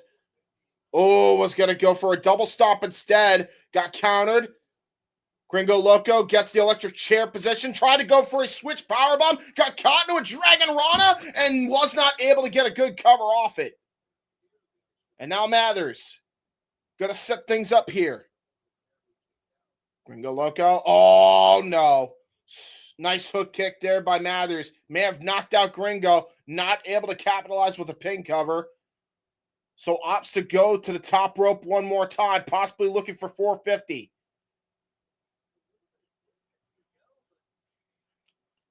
Gonna try to do it one more time. Gringo Loco immediately pops back to his feet. Oh, God. You never want to be on the top rope with Gringo. You never want to be on the top rope with Gringo. This is not going to be good. This could end in absolute disaster here. Gringo going to try to set up for the springboard Spanish fly from the top rope here. And got all of it. Crashes and burns to the canvas. Finally gets a good cover off and a kick out still by Mathers. Philly's finest will not go down that easily. And you're looking at Gringo's just shaking his head like, damn, kid. Okay.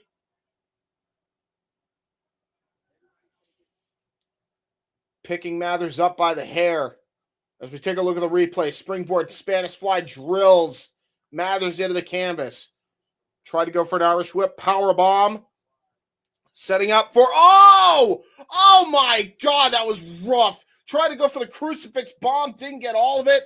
Jacked up his neck to Gringo Loco off that crucifix reversal. Not enough to get the 3 count. This might be what Mathers needs. He needs to climb to the top rope here.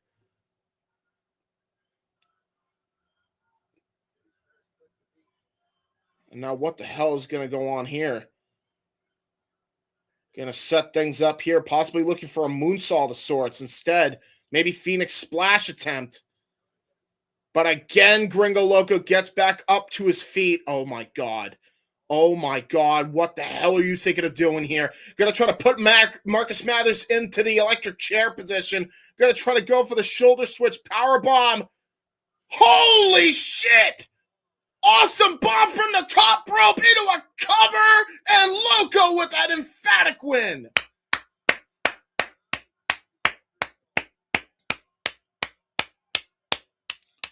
Damn. Damn, damn, damn. Whew. God damn.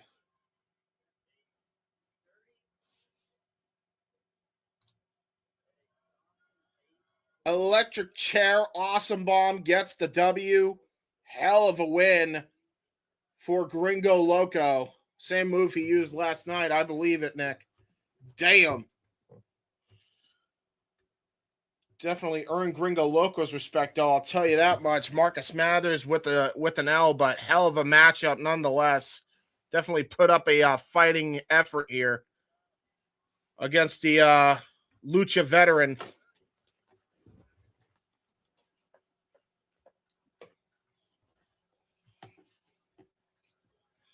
You tell every loss Marcus Mathers gets, you see him get a little bit more frustrated. I'm noticing that. I am noticing that. And you can tell he is beat up too, on top of that.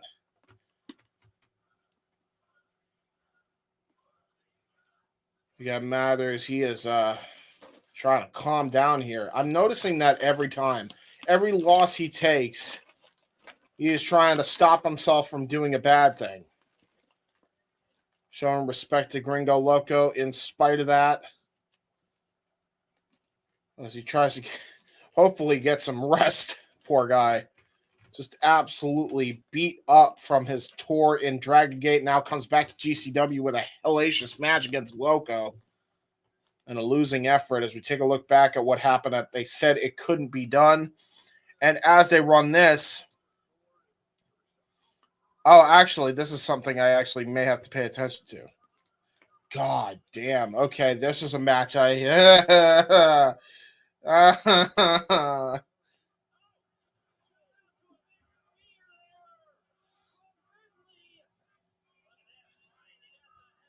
Oh my God. Oh, you're kidding me. I missed this, huh? Oh boy. Oh yeah, this feels like some ECW hardcore nonsense for sure. Oh, thumbtacks. Oh no. This is what I missed, huh? I gotta watch this back. Ay. I'm gonna cringe the whole time. Damn, big moonsault from Otis Koger. Wow. Oh my god, the chair obliterator. Hey, Axel Rotten, move over. I think there's a new master on the fucking chair, and it's Otis Koger. That's definitely what got the W. As we get ready for our next matchup here, Shotzi Blackheart versus Nate Webb. However, while they're doing the entrances, I got to get myself a drink, so we will be right back after these words, ladies and gentlemen. And now for a taste of things to come.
All the wrestling, god damn it, and combat sports and other forms of sports as we get ready for our next contest here. Up, run thingy.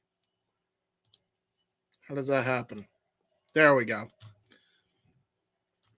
We got Nate Webb taking on Shotzi Blackheart.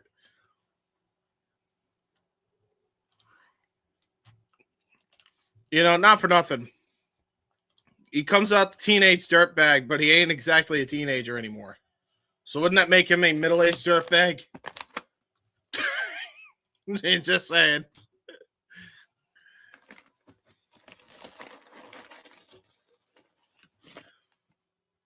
Why is he going to the top of the balcony?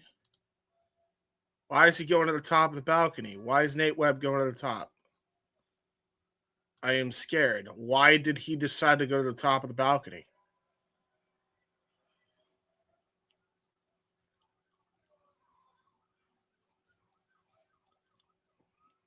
Nate Webb being told to do a flip. Why is he just standing at the hard cam position?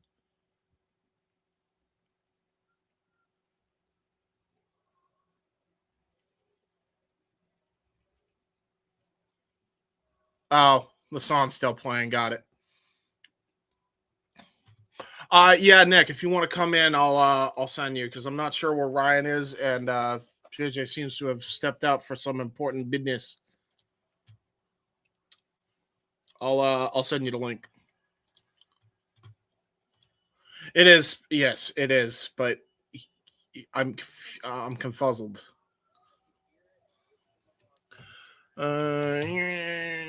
Okay.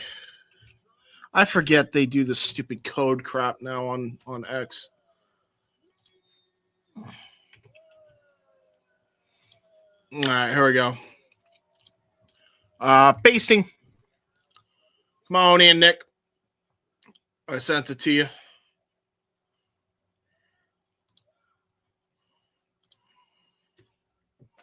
fact, I may have to do some quick promo here. I should have done that while I was on, but I was trying to get a drink.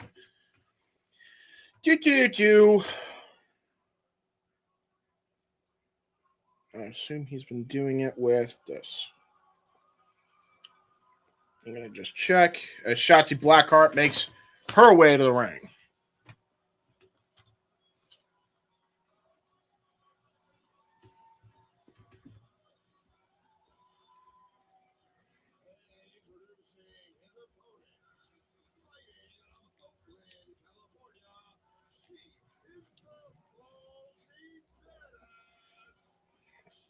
All right. Do-do-do. I just realized what kind of match it is, and it's one of our intergender contests of the evening. So there you go. Do-do-do-do. Don't say all right again. Shut up, me. Shotzi Blackheart now in the ring. And you got Nate Webb just waiting at the balcony, and I'm scared. Why are you up at the balcony? Because in hardcore wrestling promotions, that means you're trying to dive. Dive. How could you do this? Because I'm ballsy. Yeah, fair enough, Reed. Fair enough. So we got Nate Webb now coming into the ring, finally.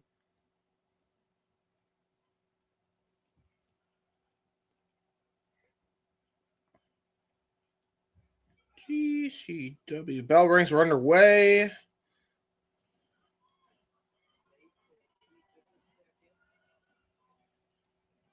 Oh.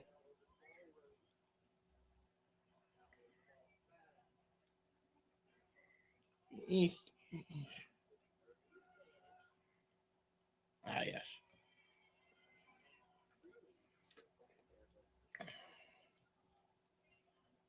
Taking on Shotzi. This should be good. Nick, I sent it to you, buddy. Come on in. I don't know where you at.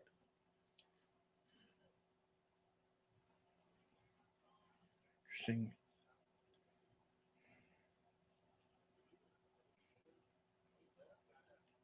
And now we got a collar and elbow top. Nice arm wringer there by Shotzi Blackheart.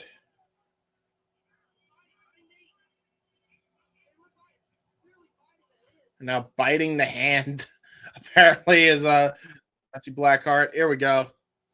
They're coming into the festivities here. Hello, my friend. Uh-oh. Am I here? Yes, you are here. Okay. Why you got a big screen, huh? I do. Yes. You should go big screen. Hi, buddy. Hello. What's up? Nate Webb and Shotzi Blackheart. That's what. Yep. This is happening. This is happening. Oh God, Mongolian chop by Shotzi Blackheart right to the back of the head. That's bullshit, says Nate Webb. Well, I mean, listen. Nice suicide dive. Oh my God, he just smashed into the steps shoulder first. Ooh. Yeah, that's a rough landing. And now does a little ballsy hip swivel taunt there. Says Shotzi Blackheart. Okay. Come on, Shotzi. So I was very. He's drunk, I know. I was very unimpressed by her showing last night, so hopefully she has a good showing here. Yeah, you always have a bad day at the office. Nice cross body into a cover and a kick out at 2 there by Nate Webb. Yeah, I mean, she was facing Killer Kelly last night at Hog. And just there was a lot of unnecessary shit. Yeah, it sounds about right. Going to the outside and like doing shit on the outside when there's no room it's on the Nate outside. Webb. It's Nate Webb. We're gonna have shit done on the outside. I'll tell you that right now. Okay, but there's room. If you see the Hog show, like, dude, there was no room to do anything outside. Yeah, that sounds about right. We got Nate Webb. Oh, getting pulled into the post there. So talk to me about Nick Webb. I've never. So Nate Webb, he's a deathmatch legend, but he's also he used to be very athletic in his day. I feel like Father Time's definitely passed him by, but has adopted his style into just a brawly kind of style. Okay. But he's a legend. He's had some highlights in his time in CCW. Okay. There's one clip of this man you definitely want to go out of your way to see. This man Nate Webb did a coast to coast at one point, moonsault into a chair concerto basically onto somebody's head. One of the sickest things you will ever see in that sounds pretty fucked. That sounds pretty fucked up. It's fucked up, but it looked awesome. Like, it looked great. Well, oh my god, where the fuck is Shotzi going? Well, she's got chairs. No, fuck, man. Bringing chairs. We need chairs. All the chairs. It's GCW, fam. Get the chairs into the mix here. Gonna toss them into the ring. She's setting one up. As Shotzi Blackheart sends Nate Webb face first into the chair. And again, you have to ask.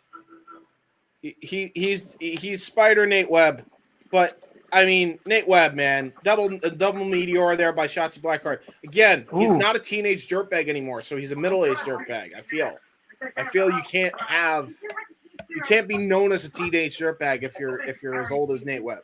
Yeah, you can't. You're just a dirtbag at that point. I'm always gonna give Nate Webb flowers. Oh no! What the hell? Oh, he's using the yoga mat. Oh, the most devastating weapon. Oh, the most devastating weapon of all. Ooh. Oh no. Getting tossed into the chairs is Shotzi Blackheart. See, okay, so last night at Hog, this exact thing happened where they're going out to where their chairs were. I fucking hate this. Good thing for this show is the camera is following them. Yeah. Last night, the camera was not following them when they went to the outside. It was so annoying. The difference between House of Glory production and Game Changer Wrestling production. I know. I'm saying, suplex onto the hard floor outside. Yeah, on the carpet. Oh God. Where is he going? Oh, how far behind? I might be. Okay, no, I think I'm ahead of you. All right, yeah. He's climbing the stairs now. Yeah, now I understand why you're asking that. Where is he going? I'm gonna pause a little bit. Let me know when you see Shotzi in the camera and him. They should climb up the stairs together. All right, I'll let you know. Shotzi, camera, and him now. Okay. They're brawling now onto the thing. Yeah. Okay, we're there. Is this motherfucker gonna fall down the stairs? I'm scared to find out. Oh God! Ooh! So? Ooh! Yep! Yes! Oh boy! Oh no! Oh, that's tumble! Oh, that's tumble as fuck! Oh, that's fucked! Oh no! Hey, now you take it easy, all right? I don't like falling. I don't like falling, man. We can't have your neighbors yelling at you, all right? Yeah, my neighbor doesn't hear. We've already checked at this point. She can't hear. Nice. Yeah, that's good. We're good. We're good. We good. Yeah, I was worried with you in your other match with Gringo. I was like, you're going crazy. No, we'll be all right. Nice crossbody there by Shotzi Blackheart to the outside. I can't slam. That can't happen again, so I'll just make sure not to do that going forward. But so where is the show being held at? It's in the description. Let me check. It's being held in Columbus, Ohio, in the Valley Dale Ballroom. Soto was gonna go to this show, but he unfortunately couldn't because of other plans. Oh, nice reverse flatliner there. Ooh. That bump was lovely. Yes, Reed. Now gonna try to drag Shotzi into a cover, or maybe not. Oh no.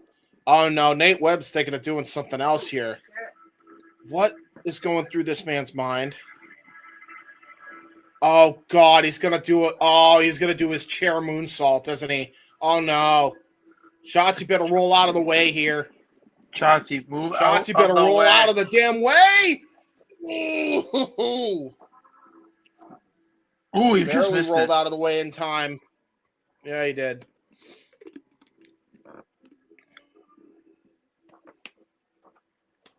Now Shotzi. Oh God. Oh no. No. Oh God. Oh God. Is she gonna do what I think she's gonna do? Yeah, I think she's gonna do what I think she's gonna do. Ooh. Oh God. Ooh, concerto to the balls, That right sucks. in the spiders, right in the spider eggs. Oh God. Yeah, Shotzi Blackheart says, "Screw it, I'm gonna go for it again. Gonna try to go for a senton splash. Sabu chair throw right to the head. Nate Webb saw it coming. Now he's setting up a chair. What he's going to do?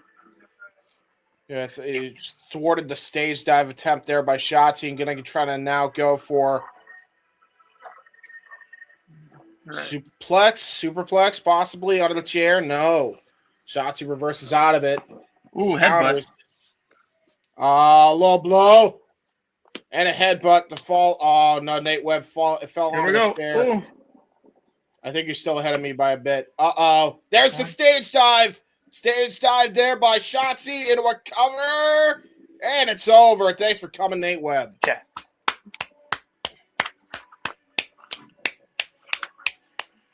Very good. Very good. All right. That was a decent match. There you go. Nice one there. Does he know that it's her? Yes. Oh. Sorry. I thought you were talking to me. No. As I'm watching this with you, I am watching Bridgerton. I see. Vastly different. I see. Yes. But this match was a good match. I enjoyed it. Shotzi showed out. And again, think about it this way. Shotzi, after, they were in, she was in Chicago last night. So she had to go from Chicago to Ohio. So, yeah. Oh, yeah. There you go.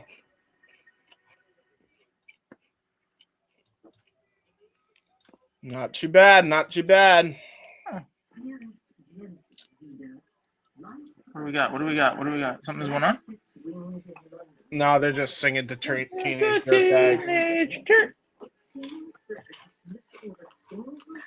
Wait, is Nate Webb wearing a 5-finger shirt? Because I recognize the skull. I don't know. Probably. Just fucking great. Oh, shit. Shotzi gave Nate Webb the helmet. The devil horns helmet. Shout out to the 106 of you watching, by the way. Holy shit. Shout out. Love you guys. Yeah, really. Nutty. But You love to see it. For the 106th of you, I'd be remiss if I didn't say it. Come hang out with us tonight. It's gonna be fun. We're gonna learn all about, we're gonna learn about some spells, some witchcraft, some wizardry. Yeah, sure.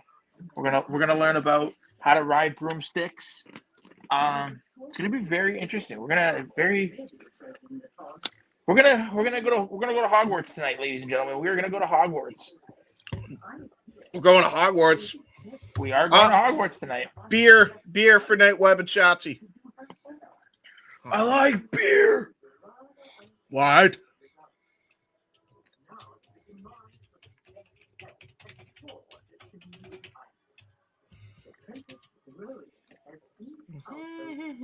Was Ryan here before?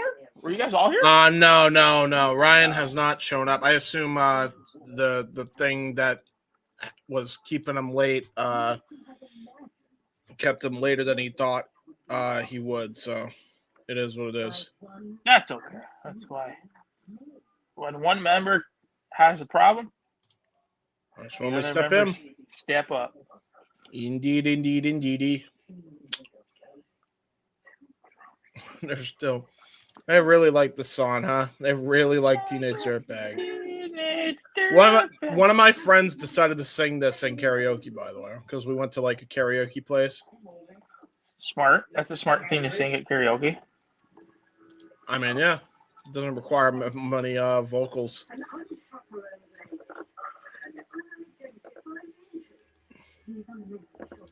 Alrighty. So what is the main event tonight? We believe it's going to be Vandal 48 taking on Second Gear Crew, considering the role that Vandal 48 have been on recently. Okay. They seem to be the most important story beat at the moment. But while we, since we covered the collective stuff, or since we covered the Simply Reliable stuff, let's cover the collective stuff real quick, ladies and gentlemen, in case you missed it in the archives. Oh, and there's JJ there. JJ's here. Go check out Wrestling with Tism as we talked about all the happenings of Elimination Chamber. And we also talked about Pokemon on that one. We talked about New Japan New Beginning as well, as we had Ash on there for that one, as well as Soto. Go check it out. It was a good show. Draft Day 2 on the Wrestle Collective Weekly, which was a very fun show between all the people that drafted originally. And last but certainly not least, Queens Road tomorrow night, 7 o'clock p.m. EST, with Tay, with Soto, with Carlos, with Dev. Go check that out. Coming up here on the Wrestle Collective. Schedule well. And welcome back, my friend. Sincerest apologies for that. My landlady got locked out. Oh, no. So I had to dash out there to let her in. And then when I let her in, she talked to me for a little bit. Yeah, fair. You're fine. You know, nothing bad on my end, but she just needed to give me some information. So. Well, you didn't miss. You only missed Shotzi and Nate Webb. And Gringo and Marcus, because Gringo was only making his entrance when I came out. Are you fair? Oh, wait a minute. Busting the Brain and Flying Ryan. This is unadvertised. Busting the Brain in an unadvertised match. Well, let's do it up. Where did you go, Nick? Come back on camera, damn it. Just because I came on doesn't mean you have to go into hiding. Well, to be fair, I think he was dealing with stuff before he came in. I think he only came in because he saw that you were off camera. Fair enough. Then I will pull him out, and if he comes back on camera, then we can bring him back in. Mm-hmm. Oh, wait. I see a black screen. Oh, it's out. He might be having technical issues. StreamYard's been buggy lately. Hold on. Let's see. There he is. There you go. It's got to get people exposed to your ugly mug, Nick, if you're going to be with us on the interview portion of Shenanigans today. Let me I'm trying to get it. There it is. There we go. Yes, it should be. What interview are you talking about, JJ? Well, I am talking about the conduit of karma, the good witch herself, Kaya McKenna, who will be joining us at 11 Eastern, 8 Pacific to discuss wrestling, Podermania, her semifinals match at Pro Wrestling Symphony tomorrow against Nixie XS, and her love of professional hockey. It's going to be, yes. Shout out, I do want to shout out to Connor and Rory, the two gentlemen that run and own Pro Wrestling Symphony. Bunch of good dudes over there. Definitely seems like it, and we will talk more about them later on. Looks like we got Gavin Ash, who took an L yesterday to Christian Napier, and then Bobby Flacco and Teriyaki Chicken Bone as the adversaries here. Teriyaki and Bobby Flacco had the opportunity against Busta and the Brain yesterday in Kentucky. Obviously came up short as they do not have titles around their waist.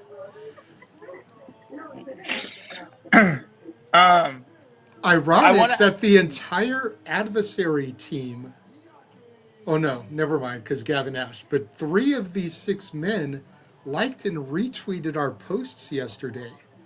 That being Teriyaki, Bobby Flacco, and Flying Ryan O'Neal.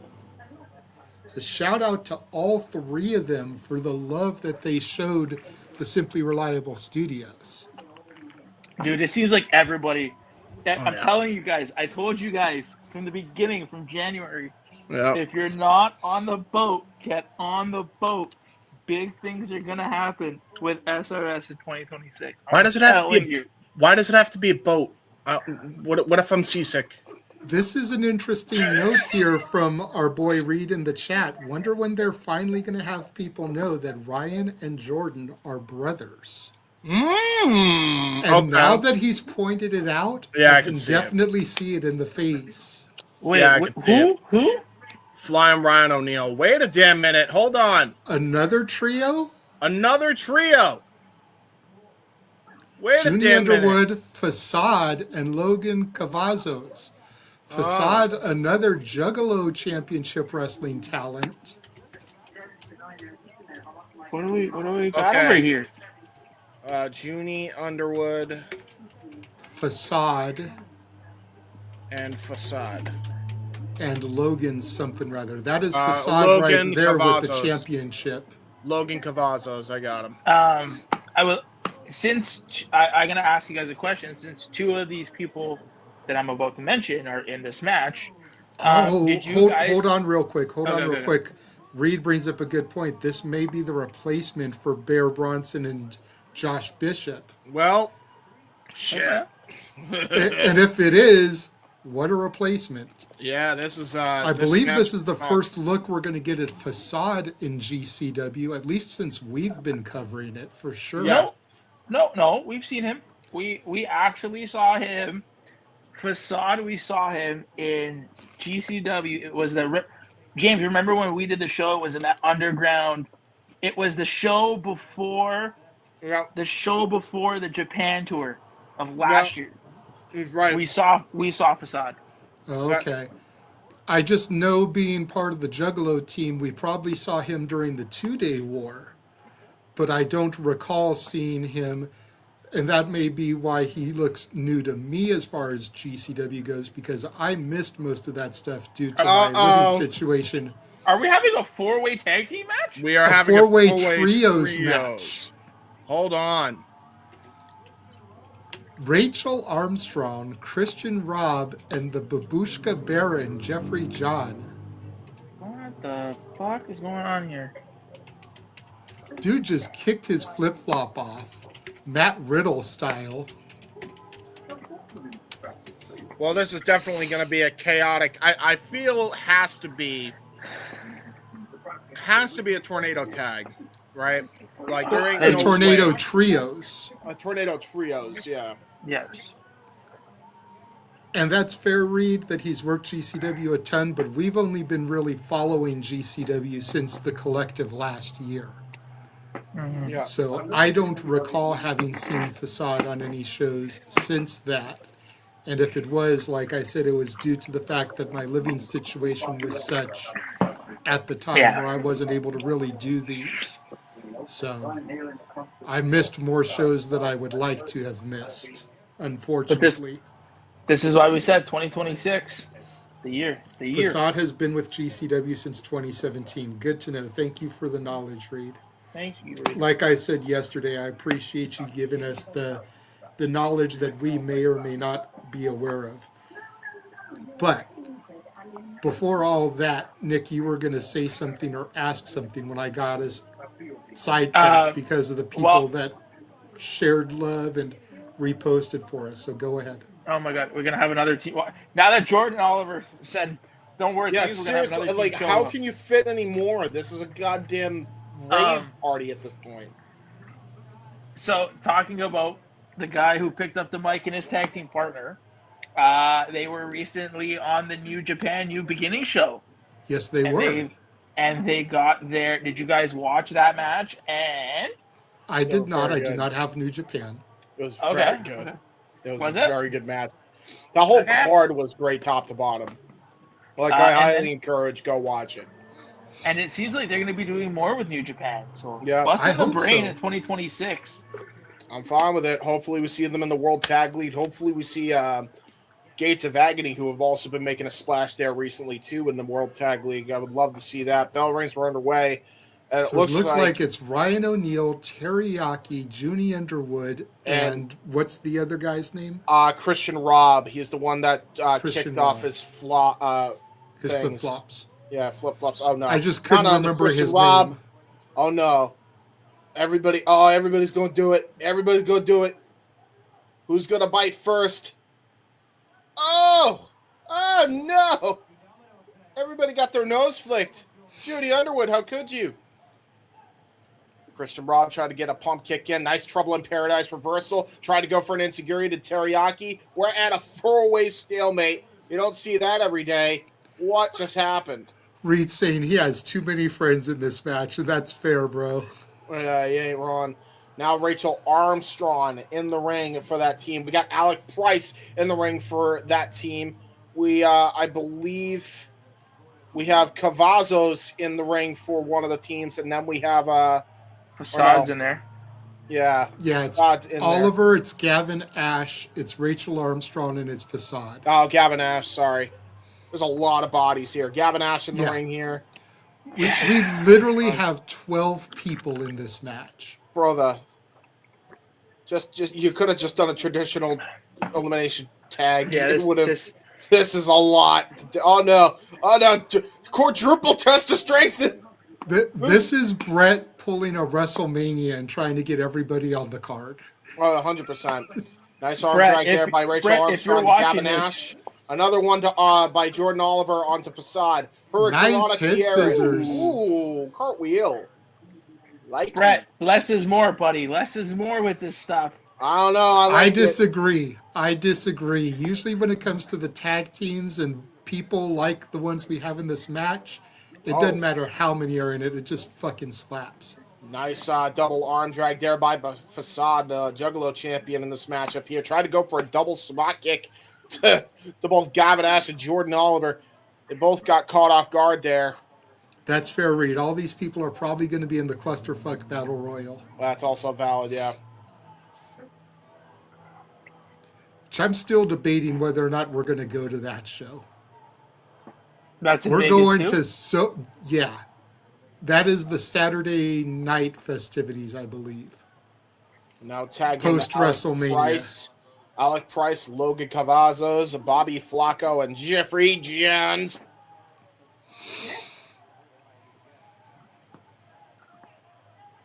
And now liking the purple babushkas on her jaw Jeffrey John there. These are the trash talkers. Logan Cavazos showing that he has the cojones with a tope con hilo from the very top rope. Steve Reich. Cavazos now. Irish whip to Bobby Flacco. Nice cross body there by Flacco. Should have turned my light on before I sat back down. I didn't realize how dark it was getting. Oh, you're fine. We can still see it. Nice back cross body there by Alec Price. Unlike the invisible man that James can't see. Mashed potato. Nice shoulder tackles. We can see him. I disagree. Irish whip. Nice shoulder tackle there by Jeffries Johns. Bobby Flacco back into the ring here. Again, I at this point, I think it operates under Lucha Tag rules because I don't know how you keep this going. Low blow there by the Babushka Baron. I kind of want to hear Justin Roberts re-announce Jeffrey John just so he can do the Yeah, that would be funny. Whoever's trying to open a rapper, I can hear all of that. It is not I. I know it is not you. I think it's JJ. It's fine. You were fine. Babushka shows another Babushka. 2 Babushkas. And now Babushka Baron going to go for a dive. Going to try to go for his own 10-pin crush. He pulls a little Andrade. Tranquilo, says Jeffries Johns. Oh, Tranquilo. no. Why is Junie Underwood doing a helicopter? I'm scared.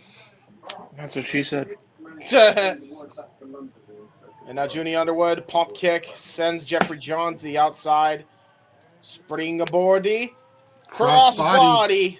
Steve Reich for Junie Takes Underwood. out a good chunk of the talent there. Now they're all coming back up. Bobby Flacco now trying to go for his own strike. Whoa. Oh, Jesus Christ.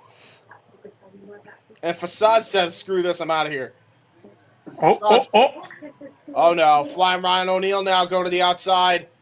You're going to fly. Oh, he flewed. He flewed. He did flewed. He flewed. He did the flu. He did the flew. Reed says he's skipping Mania. Hasn't decided what he's doing yet. Yeah, well, most people are smart enough to skip Mania, unfortunately. Budget will not allow it for most If people. I'm being honest, we're skipping Mania too. We'll just probably be doing the watch along from the Airbnb. Yeah, nice double tope con hello there by, I think that was Logan Cavazzo and Gavin Ash. And now We're Facade's basically back in going the to ring. Vegas and doing everything but Mania. Uh-oh. Facade going to pull a page out of the Sabu playbook. Going to go air Sabu. Springboard. Triple jump senton. Wow. Got all that. Everybody trying to do their best impersonation of a bowling ball game or bowling. Yeah, it's just bowling. The bowling game. The bowling game. The best is elf bowling. Both YDNP members now going to come back into the ring here. Facade and Gavin or Junie Underwood trying to come in there. AEW superstars. Yep. Double lariat catches them off though, and now it looks like we're going to get a double taker dive maybe from YDNP. I think so. Crowd cheering them on, bouncing off the ropes. Woo! Oh, wow. Double tope con hello. From the Simply Reliable Studios Tag Team of the Year for 2025. That's valid. AEW superstars. Before they were AEW superstars, damn it. We spotted them and saw their talent before Tony Khan. God damn it, Tony. There's Christian Rob coming in to break up that pin attempt there from YDNP. We saw them first. Damn right. Back elbow strike there by Oliver. Back elbow strike by Price on the Bobby Flacco. Double chop there by Jordan Oliver. Do-si-do Irish whip reversal there, though, by Bobby Flacco, but gets caught with an ass kick there by Jordan Oliver. Flying Ryan O'Neal now. Going to go for a nice elevated drop kick. Give the assist to YDNP. Buster in the brain. Buster, if they're the Buster in the brain, would that make Flying Ryan the Bird? Nice springboard drop kick there by Teriyaki. See what you tried to do there, James. See? Buster, the brain, and the bird. A great funny you tried. A great funny I did do. Nice. Damn, that was a sick kick there by Gavin Ash on Logan Cavazzo's. Oh, James nice did a nice funny. Kick. Super kick by Jeffries Johns. Junie Underwood back in now. Going to try to come back into it. Nice. That was a house call, but he was standing on his feet when he got caught. Now Facade into an Insigiri springboard. Christian Rob now into the ring here. Bounces Junie Underwood on the ropes. Nice flash knee strike right to the jaw. Shades of Matt Riddle. Nice high kick. Facade got caught. I hate to interrupt the action here for a second, but we got a like by Gringo Loco. We love there you go, Gringo. There you go, buddy. It was a great match. Ooh. Shout out to the base god. Jeffrey John now looking like he's going to try to go for his diving cutter. Got all of it. Right on the Facade. Christian Rob now going to the top rope. Nice swanton bomb. Brilliantly done there by Christian Rob, but Jordan Oliver able to get the breakup there, which is smart, honestly, on the part of the current tag team champions, or one half of the tag team champions. The current GCW tag team champions, right? Yep. Christian Rob now on the apron with Oliver. I don't know what they're thinking of doing here. Rob going for liver shots. Everybody, oh my God, look at how many people are fighting on the apron. You got Logan Cavazos fighting with Alec Price on one side. You got Jeffrey John and Bobby Flacco on the other side. You got Junie Underwood and Teriyaki. Yep. And Jordan Oliver and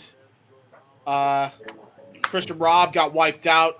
Now a Death Valley driver by Jeffrey John on the Bobby Flacco on the apron. Logan Cavazos with a pile driver on Alec Price on the other side of the apron. And a Canadian destroyer on the Teriyaki by Junie Underwood. Damn.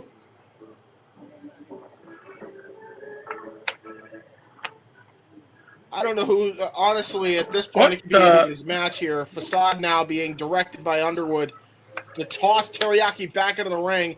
Gavin Nash cuts off Junie Underwood at the pass.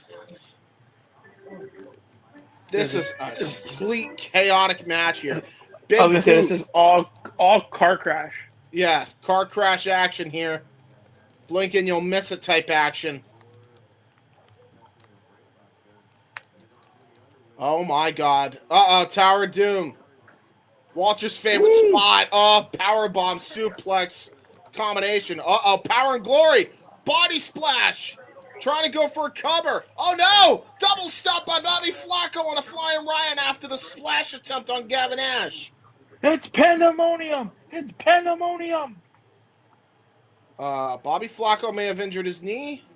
Or no, he sat down because he's like, all right, what do I do next? I don't know what to do. Too many people. Gavin Nash now. Oh, got Sister caught. Abigail. Sister Abigail by Gavin Nash. That was nicely done. And maybe JJ, maybe you can explain. Like, how do you do it with this many people in a match? Like, wouldn't you get, like, for the performers at least? And this is probably a question I'll ask her. You know, with all of these people in the match, don't you get confused about what you need to do and where you need to be? Well, the most of them are. A nice moonsault by Teriyaki. Oh! That was a Vertebraker Destroyer. Vertebraker Poison Rana Destroyer by Bobby Flacco. And a Muscle Buster by Teriyaki. Looked like a variation of the one-winged angel. Ooh! And everybody breaks up the pin attempt by Team Teriyaki. Yeah, Team Teriyaki. That looked like a variation of the one-winged angel there, James. Oh my God! Yeah, honestly, that's a valid point.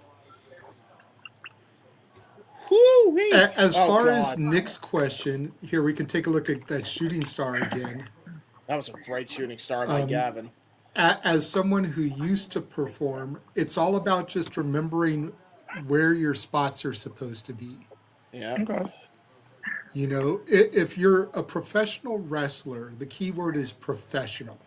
Yes. You know, so you work out the spots prior to the match, so you kind of know where your bullet points are going to be. It's just like a Battle Royal or a Royal Rumble. Oh, Jesus. Well, speaking of Battle Royal Rumble. Look at Jeffrey John just posted up in the corner like, fuck this shit. Yeah, Jeffrey John's the smartest man in the matchup here. Oh, God. Well, I said that, now he's about to dive on everybody. And everyone moved. Even his own partners, and a super kick from everybody except Rachel Armstrong. Well, yeah, because that's his partner. And Facade, I think. Well, yeah, but his other partner did it, I think. Who was on what team again? I forget. Oh, nice. I wouldn't be surprised if teammates kick each other in the face by accident. Because there's so much going on. Fuck Christian yeah. Robb got countered. Knee strike to the gut. Lariat combination there by Junie Underwood and Logan Cavazos. That was a great tag team offense. Rachel Armstrong now trying to fight from underneath here. Good luck, girl. Knife edge chops. Lariato blocked. Junie Underwood and Logan Cavazos going to go for a double team maneuver here. Maybe a triple team with Facade. Oh, powerbomb to everybody on the outside. Super kick to Gavin Nash. Junie Underwood spinning round and round into the face buster. Gonna try to go for a cover, and Ryan O'Neal breaks it up at the last second for Team YDNP, for Team Busta, the Brand and the Bird. But Busta, the Brand and the Bird are not on the same team. They are. Yes, they are. Are they? Yes. I'm so confused. Nice house call there by Facade on the top rope. Oh, God. Doomsday Device. Doomsday Device attempt here. What the hell? Oh! Van Daminator kick off of the shoulders of Judy Underwood by Facade. That was impressive as hell. And only gets a 2 count. Flying says, hell nah. Wow. Wonderfully done. In spite of the chaos, these men and women are showing out here. Or these men and women. Junie Underwood, Logan Cavazos, and Facade fighting off against the Busta, the Brain, and the Bird here.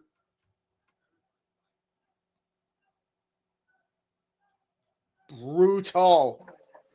It's a bird. It's a plane. It's O'Neal. It's O'Neal. Oh, looks like they're trying to go for it. Oh, triple super kick to Team Facade. Uh-oh.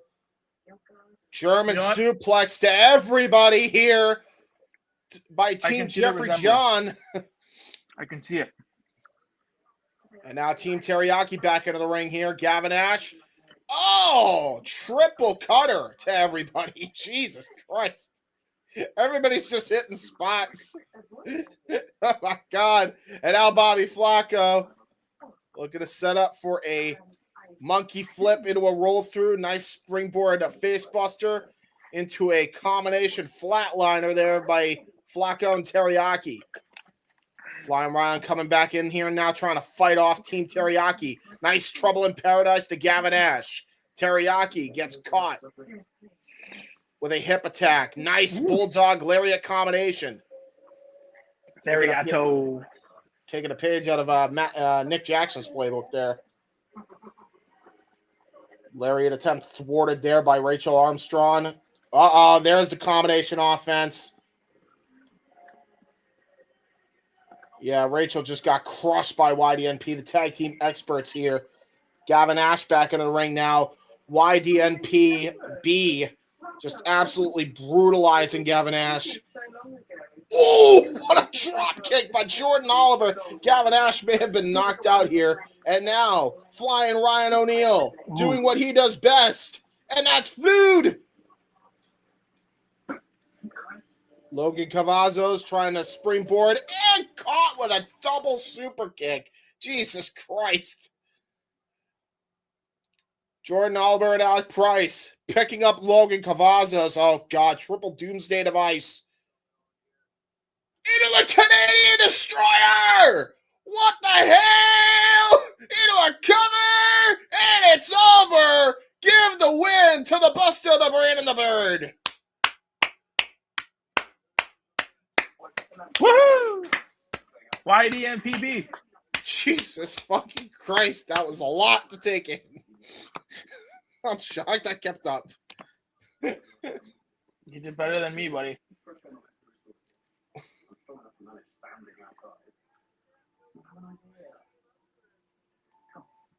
Well, come on. Yeah. YDNP and Ryan O'Neal did great. Fun tag match, but very chaotic. And I need to take a chill pill, and we need to go to ad break. So we'll be right back after these words. And now for a taste of things to come.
Oh, the wrestling.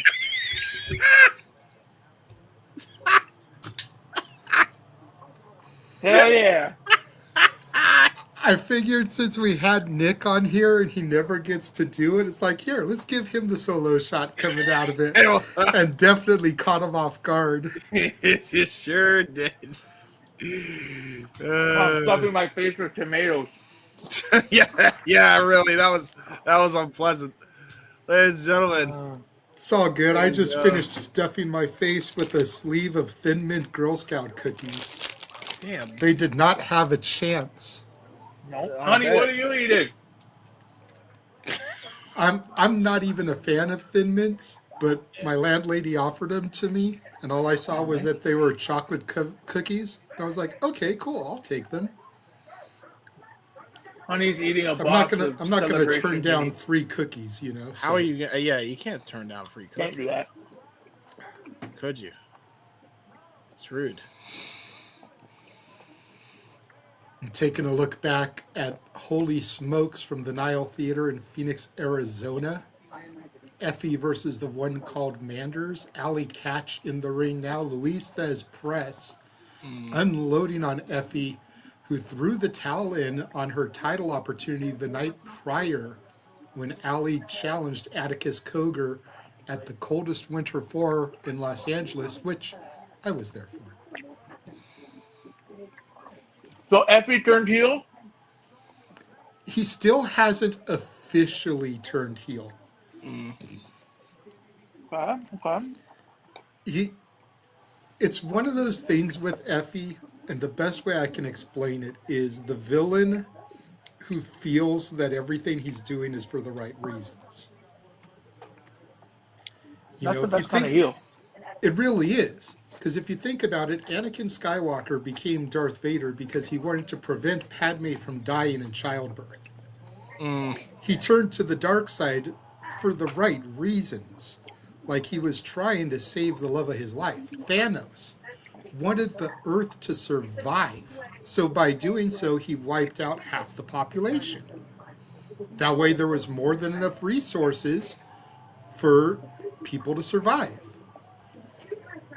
Here's Josh Bishop, so we'll see who his opponent is, since Bear was supposedly the unable opponent to show up. But yes. Hey, Indeed, you know what? So Effie threw in the towel because Atticus was targeting his best friend, his bussy sister's knee.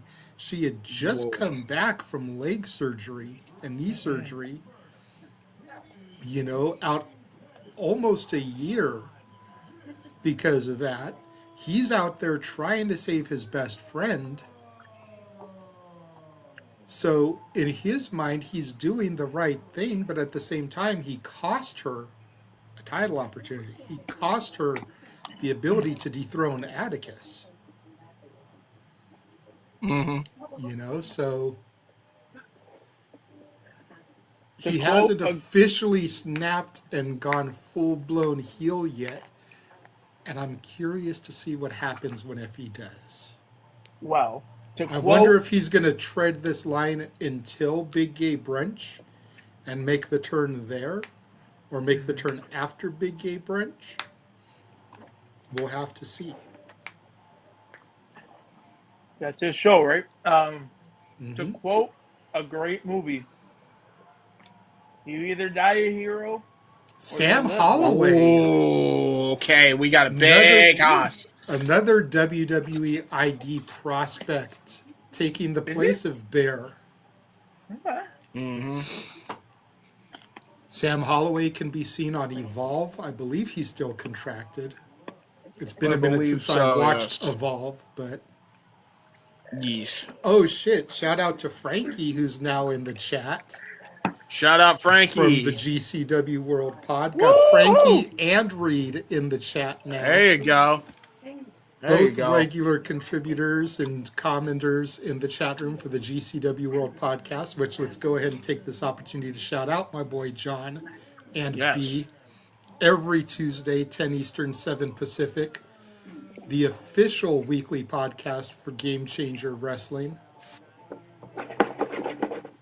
You can usually find me in the chat room there, as well as I can't watch NXT weekly. I have to watch it the following day on the CW app. So I usually devote my time to the chat room for GCW.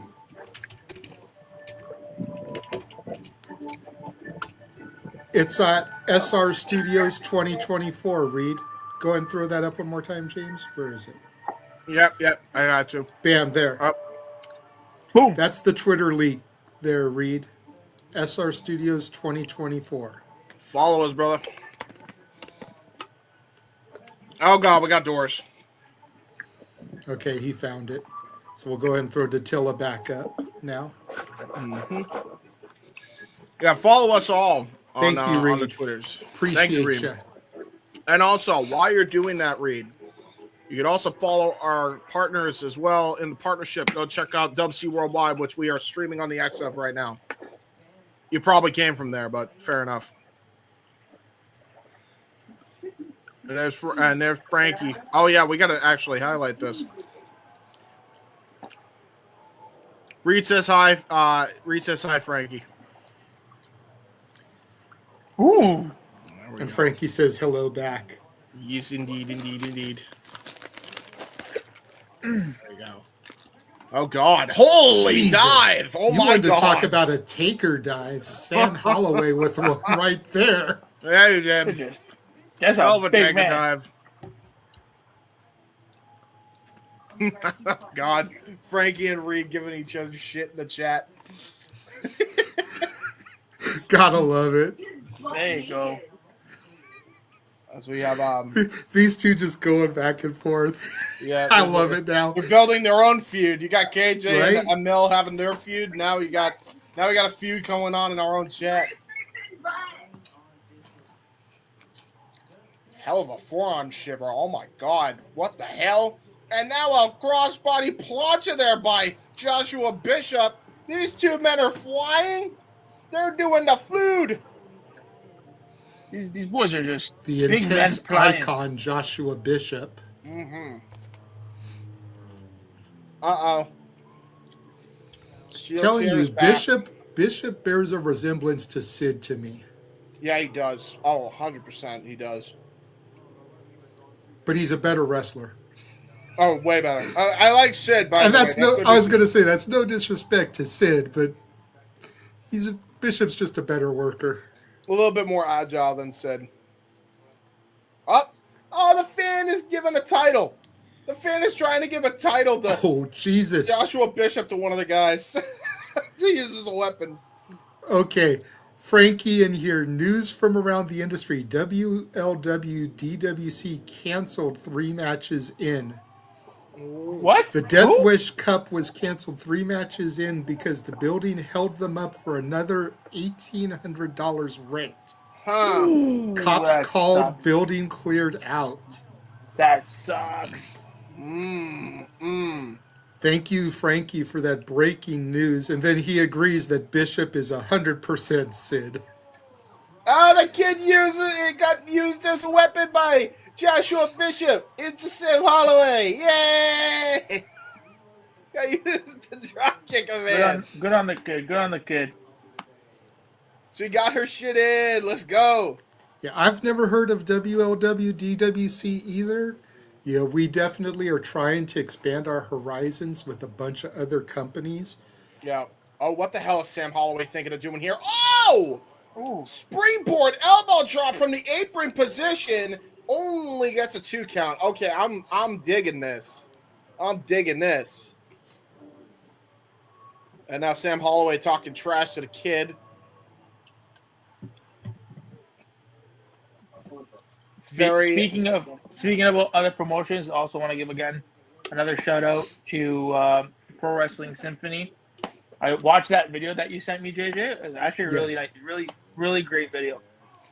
It was a really good video. I watched the entire thing. It's almost an hour long. 4 matches of Kaya McKenna, 2 tag matches, and 2 singles matches. Hell of an Olympic slam there by Joshua Bishop onto Sam Holloway. Sorry, I know we're calling the action. Let's call the action. Yes. Let's call the action. because I think we're about to pick things up. I think a boss man slam attempt there. Ooh. A high kick was attempted by Sam Holloway. Hits a big boot instead on Joshua Bishop. Okay, yeah, these men are trying to hooping. show out here. They are hooping. Well, Sam Holloway, I believe, has done a couple of GCW shows in the past, probably trying to earn a more regular spot on the roster here, along with that of Jack Cartwheel and Marcus Mathers, Yeah. who are also ID talents who get pretty regular bookings. Mm-hmm. Sam Holloway, I don't think we've seen since the Collective last year. Yeah. Nice back shot right there with the chair there by Sam Holloway. That would suck to take a chair shot. Yeah, especially from a dude that size. I mean, we were talking about hooping earlier, but I think these guys could have legitimately been on the basketball team. They're fucking that huge. For real. And they've got the athleticism to boot. Yeah. Would make some great centers. Ooh. Ooh, was going to try to go for a slingshot shoulder tackle. Got caught by Joshua Bishop. Into a Fallaway slam. Wow. Last Very call nicely for done. alcohol, as Scott Hall used to call it. Indeed. Or a sack of shit, one of the two. Also, And named knowing by Scott's Scott Hall. demons makes sense. Yeah, a little bit. Knife edge chop here by Joshua Bishop. Ooh, back elbow strike. Oh, God. Chair into the head. Sabu throw right into the head of Bishop. And now a Uranagi. Oh, that was a big old Uranagi slam there by Sam Holloway. Getting a 2 count only. Like Joshua the spin Bishop. there with the Uranagi. I always like that. It's better than the straight up and down. When you can get that rotation, it just adds more force to the impact. It makes it look so much more devastating, too. Well, that and you've got the gravity from the revelation there instead of just straight up and down. Sam Holloway now looking to go for a choke slam. Gets the hand around the throat of Joshua Bishop. I like that analogy, Frankie. Nash and Sid in another life right Honestly, yeah. A little outsiders. Black hole slam. Couple of revelations there by Bishop. Yeah, really. Big cover. Only a 2 count. That was just a quick cover to follow up on that by Joshua Bishop. You can't hate that. No, you have with that move, you have to get that quick cover in. Yeah, exactly. Now we got a seated chair opened up here by Joshua Bishop. I don't know what's going through this psychopath's mind.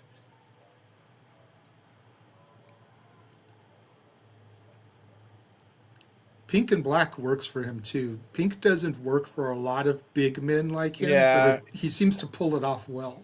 Yeah, it looks like he would have fit right in with the Outrunners as they're heavy.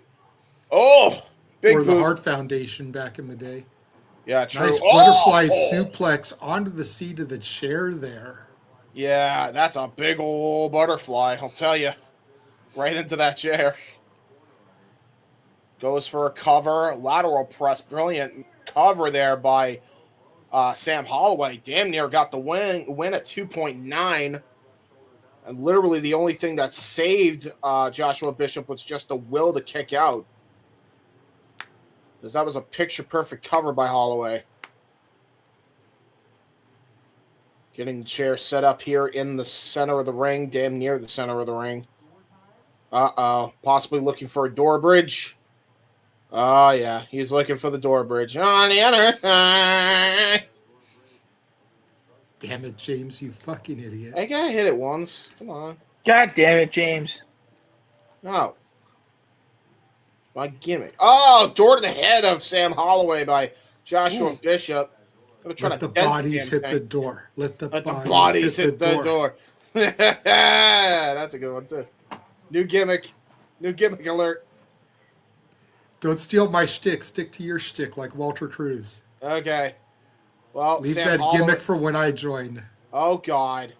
Sam Holloway was about to try to crush him in between the doors. And, A door bridge sandwich? A door bridge sandwiches? I got sandwiches in the refrigerator. Sandwiches. Refrigerator. Why don't you wear your hoodie? What the hell are you two big fuckers trying to do with that door? Don't not. Yeah. See, what are you thinking? Like you're gonna break that damn thing.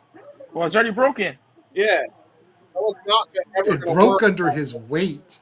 Oh, Huge avalanche superplex. superplex through the door bridge. I think Bishop wanted to stand on that door to Yeah. do the superplex. I think he was. But it was smart buckling not to under do his that. weight. Yeah. You can see it there. Yeah, it was. And now I'm gonna set that door he tried to stand on in the corner instead. Gonna try to go for it looks like possibility of a razor's edge attempt. Oh my god. Yeah, he's got it. He's got it cinched in and sends him into the door. Border Rolls him toss over. style. Cover There's two, two, there's three. For two big men, they fucking let it They out there. fucking hooped. Can you Hey, I'm telling you, Ooh. dude, Sam Holloway is someone that needs to be watched. Yeah. Like I know, Just 'cause Nick, that you have Wednesday night plans with the company across the street, but you might want to consider checking Evolve out on Tubi on occasion just to see some more of Sam Holloway. They're both big dudes. Definitely would check them out more. Yep. Very good. I Very can't good do it this matchup. Wednesday. Fair enough. This Wednesday is we got next week. You got your event next week. So I do. That's the one thing I'm asking for anything. I am praying to the Tony Khan that Busta and the Brain can be on the 0 hour, the tailgate brawl, whatever they're calling it this show, we got so Van that I before can you. see Busta and the Brain at the Staples Center in Los Angeles, considering how full circle we've gone with these guys. It would be nice. Again, James and I called Jordan Oliver's return and the formation of YDNP. So to be able to see them, even on a 0 hour, Would be for an sick. AEW pay-per-view, after seeing them on GCW shows, both on television and live and in person, would be fucking phenomenal. So I'm hoping Tony will book them. I That would be know, really sick. I think they've been getting used more so in Ring of Honor, which is fine, especially with the studio setup. Ring of Honor looks like it's going to be their NXT now, which is good. I'm not knocking it. No. And I'm only using the analogy to draw comparison, not to try to get people on either side to come at me. But I feel like that's where they belong right now. But I would love to see them on the 0 hour. And for all of you guys that thought that AJ Styles was coming, you get another AJ instead. And he's bringing the boom! The boom! And some Five Choco big Chunk cookies. booms! Hold on. Boom! Boom! Boom! Boom! Boom! Gotta hit 5 of them things, okay? You can do it right. I don't know, Reed. That's a good question.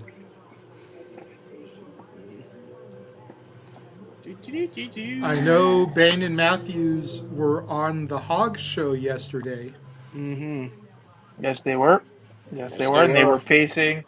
They were Private facing. Party. Oh my God! Is that Private Party? Private party? Oh my.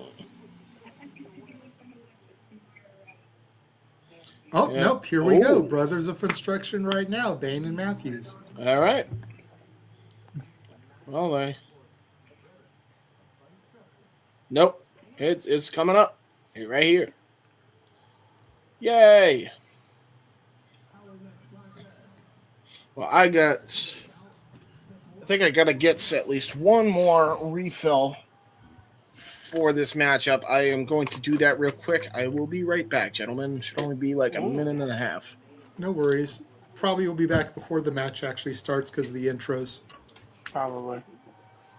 And then there were two. Oh no! These dudes are so Oh, fucking no. fun in person. I swear to God. Oh, we lost Nick too. Now there is just one. It is weird, Reed. I don't know why they do what they do sometimes. But I'm also not going to question Brett, so you know. There's Sorry. Nick. No, so what happens is I don't know if it's when we do the interview, I'm gonna switch to my laptop. I just have it charging. But when I'm on my phone, if anybody comes in or comes out, I don't know, the audio gets fucked up and I can't hear you guys. So that's why I have to like back in and out. Got you. What Yeah, the these fuck? guys are so much fun in person, like for real. Who the fuck? Oh, is this the brothers of Funstruction? The people you Yeah, all keep talking Yabo about? and Ruffo. Okay, I don't think I've ever seen. Okay, this is gonna be interesting. Okay. Juggalo Championship Wrestling Tag Team. Lost the titles to Busta and the Brain, got them back in a Riddle Box match along with the GCW tag titles before losing the GCW belts back to Busta and the Brain. Fucking clown shoes. How do you wrestle in that shit? They do, Well, they have and clown like I shoes. said, they are so much fun. Like, okay, the Riddle Box match notwithstanding, because I admit it was a bit of a shit show. Everything else I have ever seen the Brothers of Funstruction do has been solid and entertaining. Yeah. And they are just cool dudes too, because I talked to them at Coldest Winter. Bought their shirt, talked to them, got a photo with them.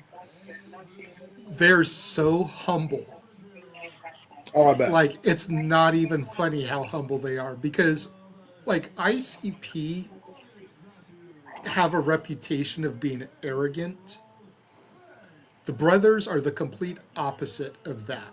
Like, I was talking to Yabo. Yabo is the one with no sleeves. Yeah. Okay. I was talking to Yabo and I was like, dude, I discovered you guys during the 2-day war, became big fans of you guys, have been starting to watch JCW as a result. It's like you guys have got a solid act. It's very entertaining. Like everything I just said, I was saying to him, and he was like, dude, I appreciate that. Thank you. Yeah. And then he tapped Ruffo, the one taking his jacket off now. You know, got a picture with the two of them. Nice. Said they're just chill dudes. They are the exact opposite of anything you've ever heard about Violent J and Shaggy 2 Dope. At least back in the day. I don't know if maybe they've changed their ways here in recent years. But back in the late 90s, early 2000s, they definitely had that reputation of being arrogant pricks. Yeah, listen. There's people who are arrogant. It is what it is. Bell rings are underway. Match up here between the brothers. Tag right away for Ruffo. Yabo, they're still playing with his balloon. Uh-huh. I believe that's August Matthews in the ring. It is Matthews, yes. So seeing Matthews and the Davey other Bang guy, tags himself in now. the other guy yesterday night, I even said, these guys look like a Nice rolling spear there from Bang and Matthews, taking Ruffo down. Yabo in now, getting taken out by Bang and Matthews. Double kick to the midsection. I think they realized I don't think they could do the mind games. Maybe that was the idea. Nice leg drop to the back of Yabo. Very nicely done by Bang and Matthews. Good. They remind me of YDMP, these guys. Bang Oh, and yeah, Matthews do? That was another match I feel that got slept on. Was the match that got us exposed to Bane and Matthews was against YDNP. That's another match you definitely should check out from last year. Nice drop toe hold there. I believe that's Ruffo in the ring. Yes. Ruffo has the sleeves. Yabo is sleeveless. That's the way I always remember him. Yeah, great drop toe hold into the drop kick right to the side. It looks like we're going to go for a double splash here.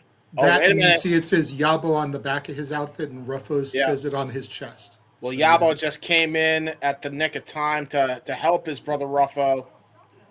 And looks like they are all business tonight. No clown shoes. Well, maybe there is some clown shoes. Well, there's got to be some clowning around. It's what you expect. There is a lot of clowning around. Matthews tied up in the tree of woe. Yabo juggling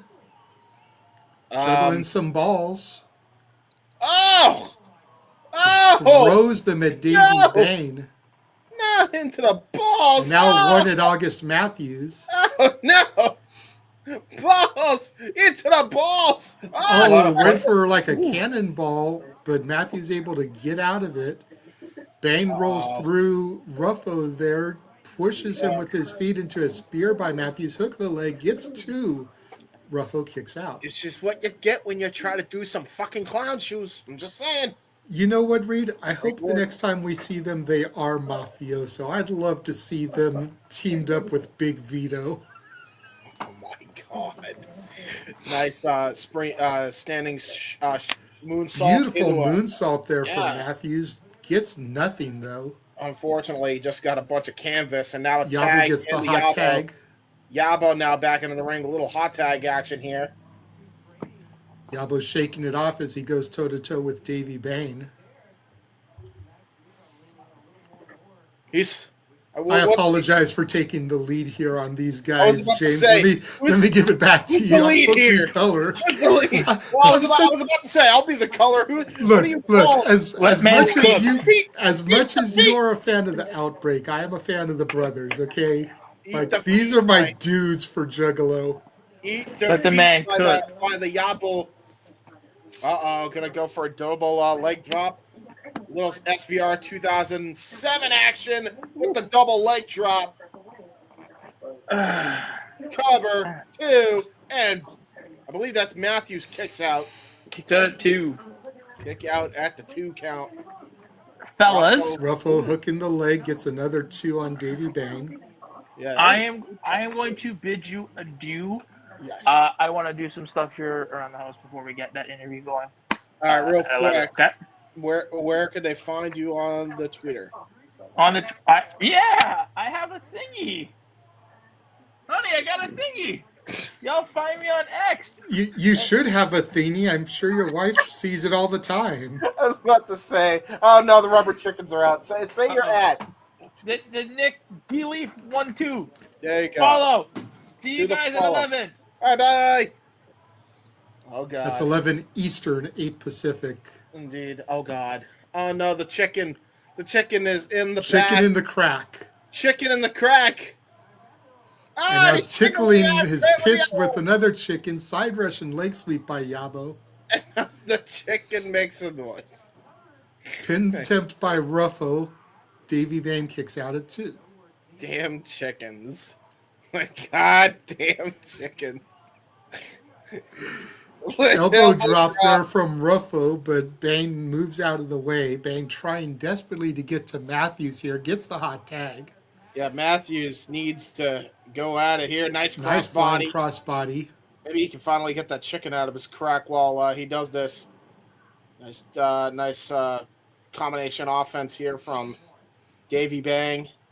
That's August Matthews, Oh, actually. I'm sorry, Argus Matthews. I sorry. And now Matthews going to try to set something up here as Bang is recovering on the outside. He's going to try to go for Matthews something in the there. corner. And he says, "Nuh-uh." Going to try to lure the clown into a tornado DDT onto Ruffo. Yeah, Ruffo just got absolutely annihilated. But there's Yabo in with the Yabo. save. Yeah, brilliant timing on that save. And now using the time. Don't stop using time. Read in the chat, honey, I got a thingy. The honey comes, that's nice, dear, I'm aware. Yes. Springboard, back elbow strike onto Mr. I believe that's Yabo.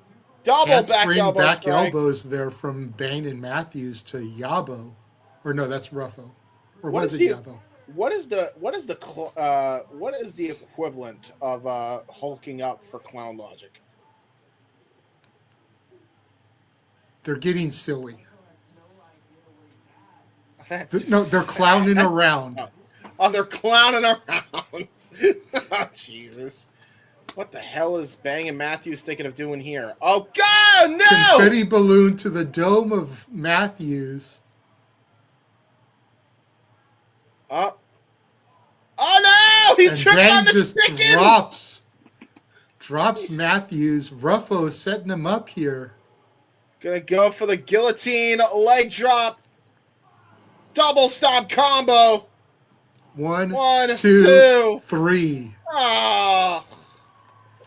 I believe, and Reed or Frankie can fact check me here, but I believe the brothers are undefeated since losing the belts back to Busta and the Brain in GCW. I could be wrong, but I believe they are undefeated since losing the belts. Yes. Well. I love these guys, though. They are so goddamn entertaining. Well, good for you. Fucking clown shoes. Yeah, the goddamn clown shoes.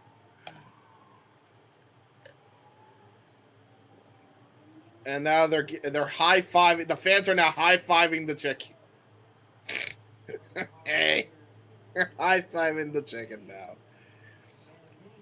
Taking a look at the schedule for GCW. I don't know if you've covered this already. No. Tomorrow they will be in Chicago, Illinois. March 14th and 15th back at the Showboat in Atlantic City. April 3rd has been added. The FSW Arena in Las Vegas. Yes. So they will be in Vegas ahead of the Collective. April 4th, Los Angeles, the UCC. Unfortunately, I will not be able to be there as all my money is going to Vegas for the 15th to the 19th and the Collective for WrestleMania week. After the Collective, May 1st, Joppa, Maryland. May 2nd at the Philadelphia, Pennsylvania at the 2300 Arena. Go back real quick. Here's a look at everything going on as part of the Collective. Poder Mania, Dragon Gate, and Hybrid Wrestling PWU for Wednesday. Progress Wrestling, Mark Hitchcock Memorial Show, Death Vegas Invitational, and MDK Fight Club on Thursday. Gringo Loco's World on Lucha, Barnett's Bloodsport, Joey Janela's Spring Break, and Juggalo Championship Wrestling on Friday. Effie's Big Gay Brunch and the Immortal Clusterfuck on Saturday. Going back to the listing here, May 15th, Detroit, Michigan. May 16th, Sauget, Illinois. May 17th, still to be announced. I proposed to Ryan, since they're going to be in Michigan and Illinois, maybe they'll be in Indiana. May 23rd and 24th, they will be in France and Italy. June 6th and 7th, back at the Showboat for, I believe that's going to be Cage of Survival and Tournament of Survival. Yeah. June 18th, Wildwood, New Jersey, and June 20th, Berwyn, Illinois. There you go. Yeah, the 6th and 7th Showboat, that kind of lines up to where TOS and COS was last year. Yep. If I remember that's correctly. about right. So that's probably going to be Cage of Survival, Tournament of Survival. I am just happy that snow is melting and it will be melted by the time April rolls around. That's what I'm looking forward to. Tell you what. Yeah, we still have that May 17th unannounced show. Like I said, I'm wondering if that's going to be Indiana. Because it would make sense. They're doing that loop. Michigan, Illinois, Indiana would be right next door. So that maybe Ryan can go live and see them. Indeed. Depending on where they are. If they do the river again. True. Because, again, it was around that time last year that they did that river show, wasn't it? Wasn't it May or July? Right in that general vicinity? Yeah, so something of that nature. So timing would align perfectly. We'll get ready for our next matchup here at GCW So Alive. Uh-oh, here we go. Wait! Wait a damn minute. Brittany Brooks? It is Brittany Brooks. I remember this. Remember that Vipress and Brittany Brooks, they had a vicious fight all the way back last year. They destroyed each other. Brittany Brooks came out the losing end, and I don't think Brittany Brooks ever forgot. Well, this is supposed to be Vipress versus Christian Napier, the Midwest Menace. Well, Brittany Brooks coming out here getting a pound of flesh on Vipress. Yep. interesting here to see what's going to happen with this matchup. Is it still going to be Vipress and Napier? Is it going to get turned into a triple threat? What's going to happen here?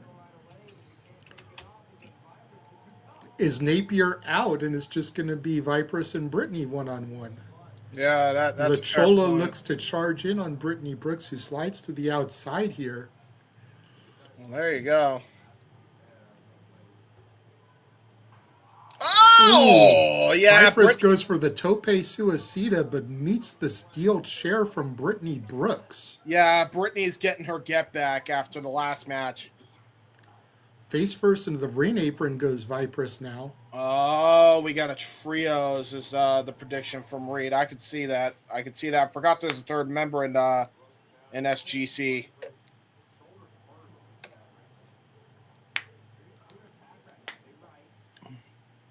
We will still probably use just the tag team graphic just so we don't confuse the audience, but yeah. 100%. Brittany Brooks with an arm rainer dropping Vipress down face first onto the mat here. Mm-hmm. Yeah, and those are not. Those are very. Thin. Not exactly they're pretty thin mats. It's not exactly the safest place. Brittany Brooks says, "This is my shit now." Like again, this is she hit that chair because she tried to go for a suicide dive and then Vipress hit her with a freaking chair shot from hell.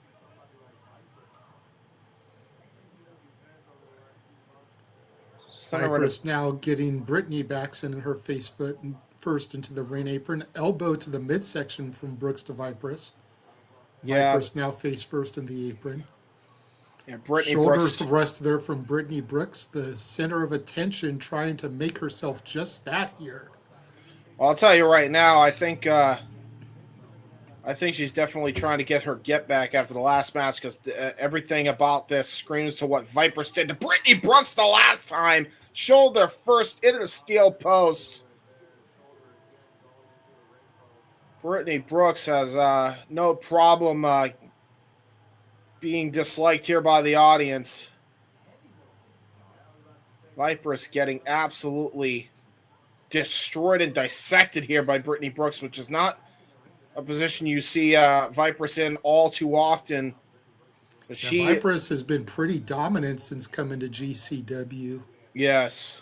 Nice drop kick to that injured shoulder from Brittany Brooks. Yeah, the shark smelling blood here. Gets a 2 count. Yeah, that was absolutely pinpoint accurate there by Brittany Brooks. Gotta imagine what it's going to look like for WrestleMania weekend again, upcoming with the Podler Mania show, possibly a third match between these two, depending on how this one goes, as Brittany Brooks tries to go for the 3 Amigas. There's 2. Pops the hips, rolls her over. Gonna try to go for the third one. Amiga. Lil Guerrero shimmy there. Yeah, a little bit. Oh, small package by Vipress. Brilliant maneuvering there. Only a 2 count. Vicious forearm shiver, though. That's all that Vipress need to turn the tides. Rolling lariat there by Vipress. And a back elbow strike, just punching the crap out of Brittany there. Death Valley driver into the turnbuckle pads from Vipress. Damn near dropped her on the top of her head on top of that, by the way. Follows up with a Fisherman Buster. Goes for a deep cover. Only a 2 count. Brittany Brooks just got the shoulder out in time.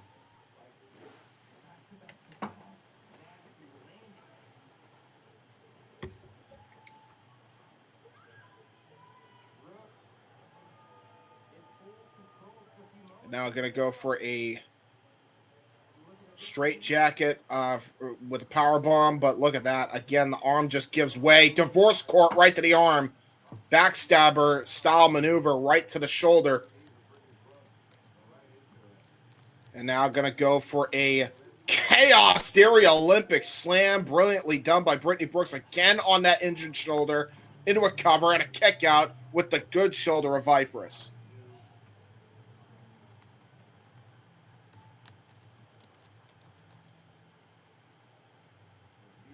Good women's action here. Brittany Brooks and Vipress showing out here so far. They are hooping. Oh, it's Brittany, bitch. Was about to go for, I believe, a twist of fate. Got countered by Vipress. Sunset flip into a cover. Ooh. Pops up, though, does Brittany Brooks. Uh-oh. Death belly driver. Caught right on her head and neck. Into a cover. Lateral press and a kick out. Powers out. Brittany Brooks. The attack on the shoulder paid off because Vipress did the only thing she could do in that cover, which was to just lay on top of Brittany Brooks with all of her weight. Unfortunately, it did not happen. And now Vipress going to try to go for a frog splash here. Little shimmy of her own as she finishes mounting the top rope here, but Brooks back to her feet, jumping forearm shiver from the center of attention. Now Brooks climbing up to the middle rope here. Yes, sir. Looks like she's thinking superplex. Has Yes. her hooked. Ooh. Viper's fighting back, though. Yeah, Vipress. Ooh. Headbutt drops Brooks to the mat here. Vipress now perched on the top. Frog splash connects, but Brooks gets the knees up. Yeah, she got all of those knees up. Brilliant. DDT. DDT. Raven effect. Floats right over, hooks the leg. There's one. There's two. Vipress kicks out. And Brooks is in shock. Yeah, honestly, that was a very great. She's even quick shouting offense. at the referee, "Are you kidding me? You suck. You're a loser." God is booing the spoiled brat Brittany bitch. Hey, Brittany bitch.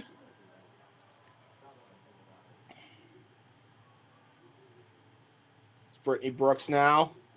Brooks going Maintains- right back after that already injured arm that she's been working this entire match.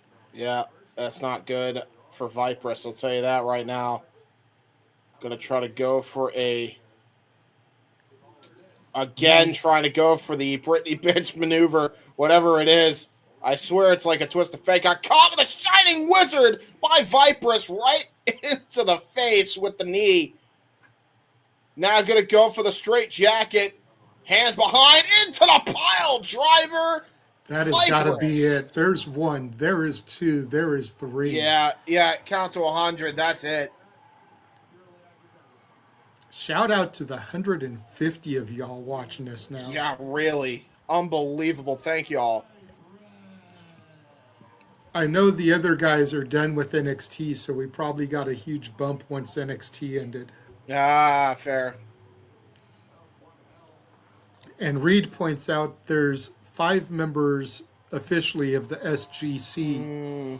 Effie, Manders, Justice, Manser, AJ, and also member 6, Kingston. Yeah, that makes sense. Effie, conspicuous by his absence on this card, maybe it's him that's going to be the third? Unless Yeah. he's booked somewhere else. Manser just walked out of TNA in support of his wife, Steph DeLander. Yes. Yeah. We'll be discussing that on Shenanigans later, so it could always be him making his return. Yeah. Taking a look at some of the history here of the Vandals.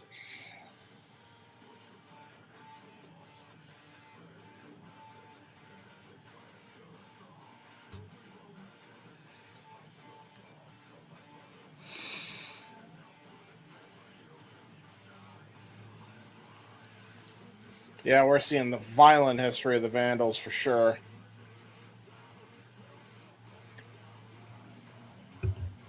Yeah, whoever, by the way, Reed and whoever from the Game Changer World podcast still watching, whoever does Frankie. your and Frankie, whoever does your video editing is great. Like, legitimately. Great video editing.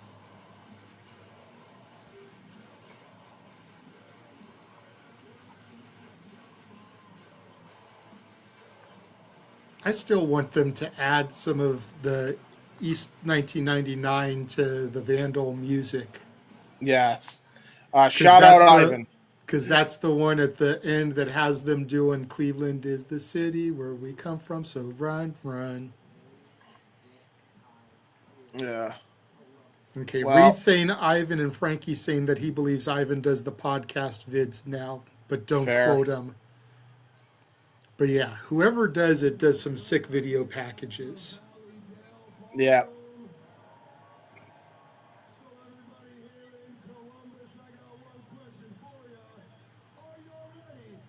Or the Main event time. event. Let's see what happens if we get a trios match or if we get a standard tag.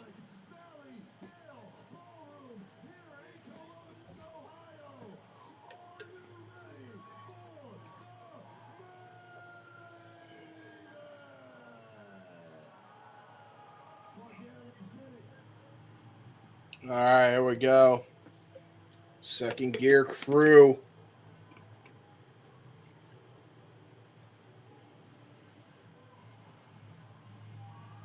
And here they come out to Kilgore Walk. Could be Pantera. I don't know. Is it Pantera? Is it? I think Event it's Sevenfold? Pantera. There's like too many versions of the song. There's Pantera's Kilgore. the OG. Kilgore Yes. was the one that was done for the ECW, the music CD, though. Yeah, and then there's the Event Sevenfold version. I think the last time we saw Second Gear Crew was at the mall show, the American Dream. Yes. We tried to help out, I believe, Effie Effie. in that regard. Yeah. So AJ Cray and Matthew Justice making their way down. And to your point, it could be it's either a standard tag match or it could turn into a trios easily. Again, especially with Christian Napier now no longer scheduled for a match, easily could insert himself into this one.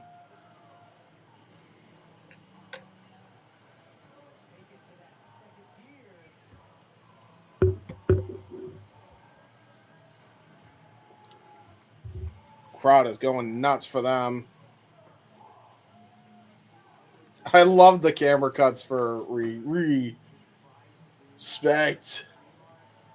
Walk. It's very good. Very good. I'm not going to lie, when we first heard the music at the American Dream show, I thought RVD was going to come out because that's his old ECW theme. Yeah. Yeah, shout out Ivan, by the way, Reed. He's great.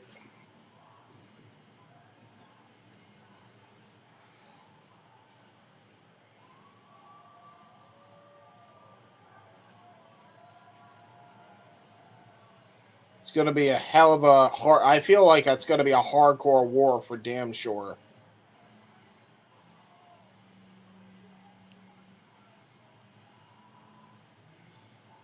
You know, I will say, you know, we mentioned that there's 6 members. There is 3 potential that it could possibly be. I think their best bet and their most likely definitely would be Mance Warner. Kingston, I would recommend, but he I don't know if he's even in the area.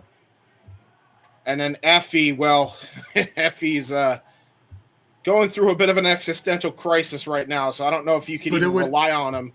That's the thing, though, is it would add more to that story if it is Effie. Eddie is injured, apparently. Well, then there you go. Damn, he's injured again? Fuck, man. That guy can't catch a break. Here comes Vandals. The Vandals are here. The Koger brothers. Koger Hair and Koger Bald. The GCW World and Ultra Violent Champions standing tall with their gold. I'm telling you, dude, if you put the tag straps on the Vandals, it's got to be these two. That way you can have the 2-man power trip angle going. It would just make sense. And just let Napier be that smarmy motherfucker, you know, that's fly that you always are swatting at, that you just can't kill. Shout out to Kingston, man, because migraines suck. I've had way too many of them. They are debilitating. Hopefully that's not post-concussion syndrome catching up to him either, because I know that's another way you can get migraines too. And I know he's been in some wars in the past. Hell, he's been in some wars recently. Who am I kidding?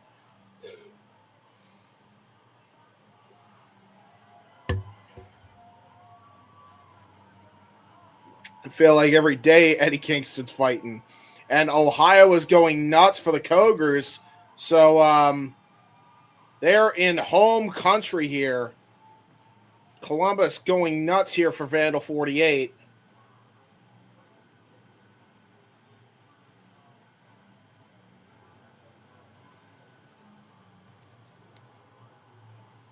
Nothing special for the Vandal gear. No, Reed. No, nothing there. Looks like it's a standard tag affair. Doesn't look like we will be getting a third member at least yet. But the bell has yet to ring. And you already know that both Koger brothers have skewers in the pockets. You gotta imagine. I don't expect this to be a clean tag match, especially with the individuals involved. I don't think Otis has skewers. His weapon of choice is that straight edge razor blade. Yeah, that's also fair. Atticus, though, has probably got skewers in his pocket. All the damn stabbies, just all of them, yeah. And then I'm sure we're gonna get the Annihilator chair shot that Otis loves to implore that he used last night to retain the title.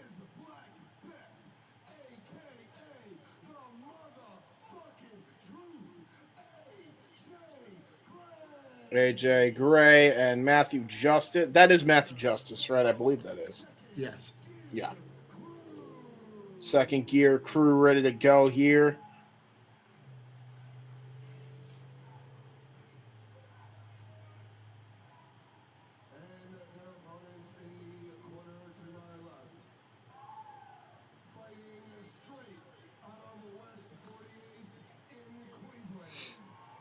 Crowd goes nuts for that.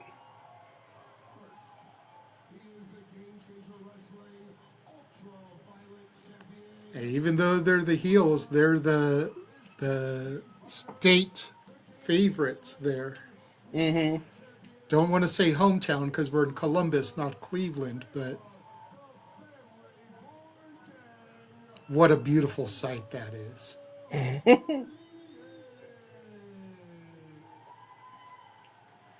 Man, we've been calling for this for Otis since Tournament of Survival last year. Yes, we have. Yep. Yeah, I was saying that to Ryan, after the finals with Otis and Tremont last year, we were like, dude, he's going to be the one to take the title. Just watch and wait.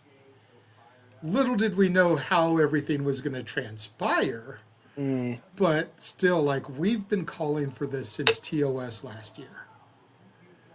We're going to start things off with the GCW World Champion Atticus Koger and taking on AJ Gray.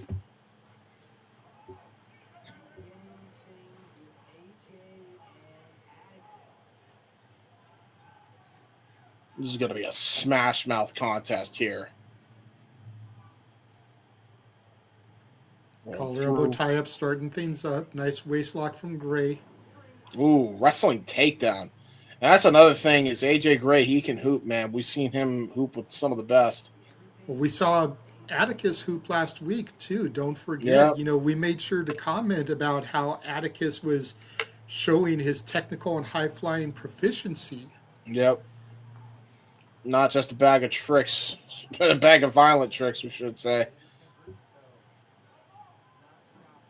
And now, Atticus Koger getting ready. Nice, just a shin kick right there. That was an innovative kitchen sink style maneuver there. Try to Irish whip him and just a straight jab. And AJ Gray is like, that tickles. Irish whip. Ooh, little do-si-do action. Counteracting. What nice a spinning heel kick. Wow. AJ Gray just leveling the world champ. Now running, charging, attack in the corner. Just an uppercut right to the chest. May have been a chop.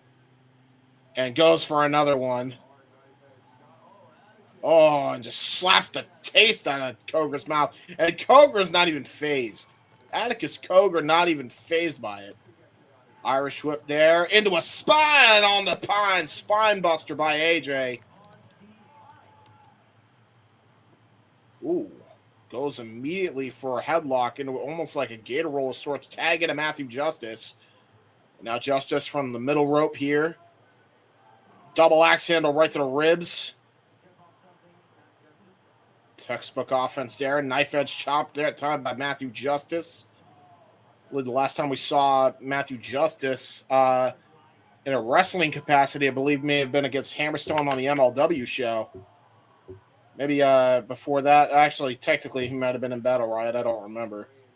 But he's been here. Been here a bit. It's been a bit since we've seen him. Irish whip by Matthew Justice. Hard hammer throw into the corner. Just drills the world champ right to the canvas. And he is clutching at his ribs here. Knife edge chop to follow up there, that time by Matthew Justice. And he is just enjoying this punishment. Into a bulldog there by Justice. And now a tag to Otis Coger, the Ultraviolet champion, coming into the ring now. Big brother Otis now coming in to avenge little brother Atticus. Big shoulder tackles. Both men, big boys here. Matthew Justice and Otis Coger. Otis giving up a couple inches to Justice, but I think he makes up for it in his mass. Yeah. And his athleticism as well. We saw what he did in the Ultraviolet Championship last night as well. Hell of an athletic big man, to say the least. Grizzly Magnum to the back of Matthew Justice. The back just going beat red of Justice. And a lariat to follow up by Coger out of the corner. And a vicious strike to drill him down. And another Grizzly Magnum while he's on the canvas. Coger is not giving Justice a moment to breathe. And now just chopping the shit out of him is Otis. Irish whip. Tried to go for a charging attack. Boot up by Justice. Another boot by Justice. Setting up for a tornado. DDT. Connects. Goes for a cover. Into a lateral press hook. The far leg kick out. Now we are back to a stalemate. Tag back into AJ. Tag back into the world champ. Atticus. Going to try to go for a suplex into the corner. Gets all of it on AJ Gray. And AJ definitely felt that stinger. And now look at Atticus Coger trying to talk trash to Matthew Justice. Now trying to charge in. Double team action by second gear crew. They may be reaching that gear. Double splash in the corner. And a double elimination! Or fall of humanity there by second gear crew onto Atticus Coger. And now Otis coming back in. Going to try to avenge the beat down there of his brother. Trying to go for a double choke slam as Gray and Justice. Otis blocks it. Irish whip thwarted. Back body drop to Matthew Justice. And now Otis Coger with a vicious shoulder tackle just drills AJ Gray to the canvas into a cover and a kick out.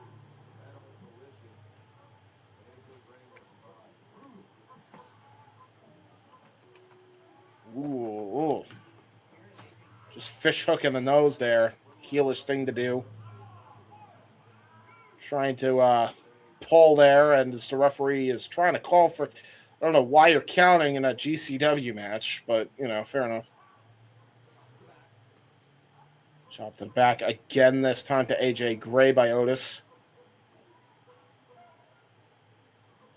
Holding on to the ring, just trying to snap that arm off the top turnbuckle. AJ Gray says, hell nah. And now a tag into Atticus Coger. Back in the ring here as he pulls on the mouth and nose here of AJ Gray.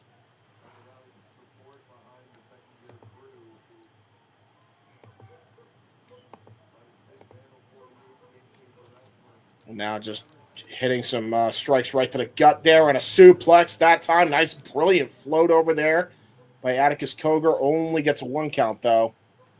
But I think Atticus is trying to just punish AJ Gray. Stop to the fingers there of AJ Gray.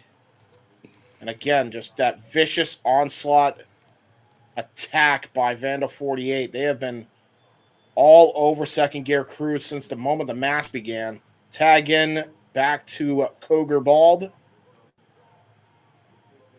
And just a vicious shot right to the gut. Headbutt to the back of the head. And again, there's just the vicious assault. They will not let AJ breathe here.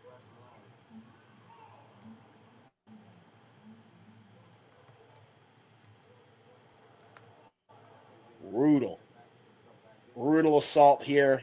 Scoop and a slam and an elbow drop combination there by Otis. Goes for a cover and immediately grabs the bottom rope. Referee stops to count. And now look at this. Atticus going to try to tag or try to do some dirty tactics into the canvas as Matthew Justice gets pushed off the apron. They're just raking the head and neck of AJ Gray. Oh, God. Now what the hell is going through the heads of Vandal 48? Another scoop slam by Otis Cogar, tagged back into Atticus.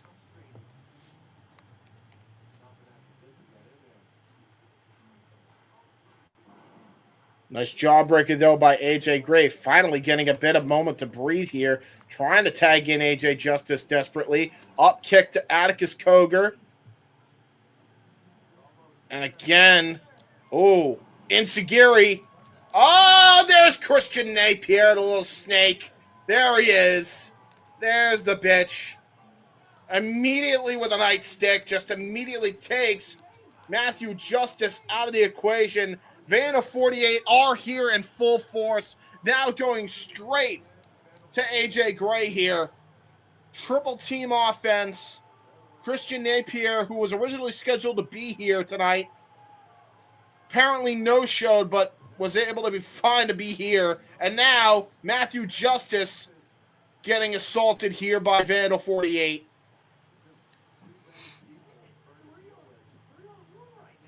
And now it's 3-on-1. Oh, God. We're going to get a triple team offense here.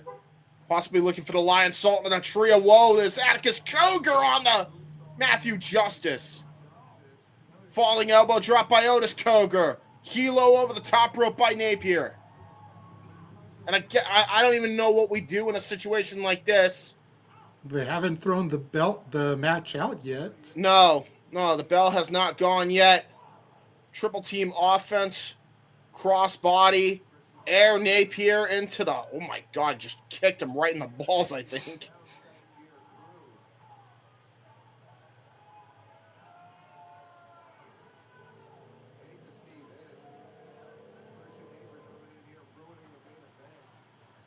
Christian Napier, again, now back to the outside, deciding to attack Matthew Justice. I mean, at this point, somebody's got to come out here to help out Second Gear Crew to be in their corner here.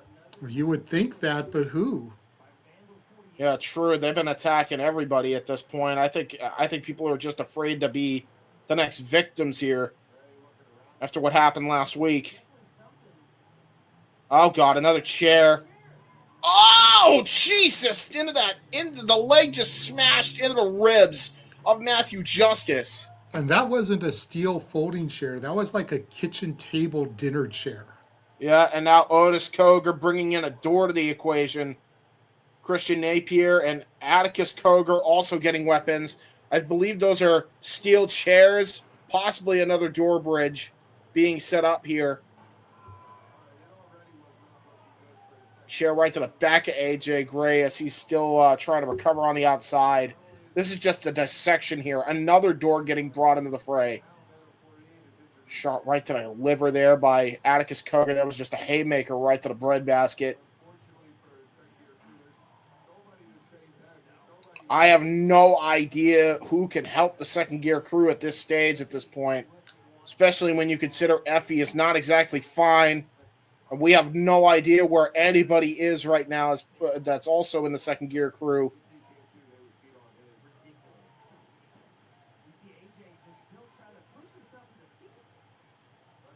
It's an interesting camera angle there, shooting the stage. Almost makes you think someone is going to come in.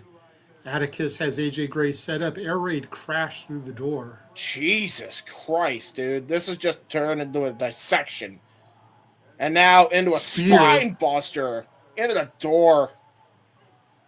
Fucking hell. Yeah, second gear crew are getting dissected by vandals. Ooh. Double kick out there by second gear crew. They still have fighting spirit.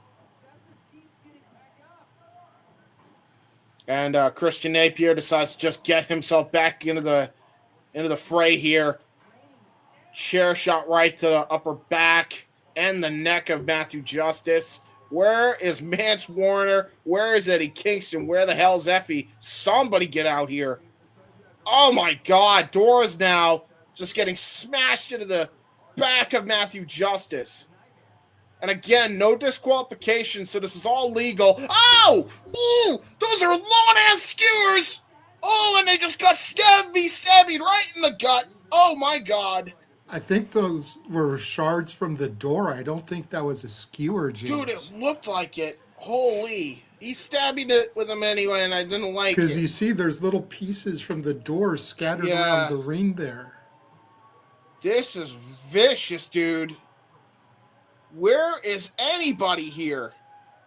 Oh, God, no. They're all in the locker room. They don't want none. Now Koger's got the skewers. There they are. Oh, God, more stabbies. Oh, he's getting them ready. Uh-oh. Wait a damn minute. Finally somebody's coming in. I don't know who.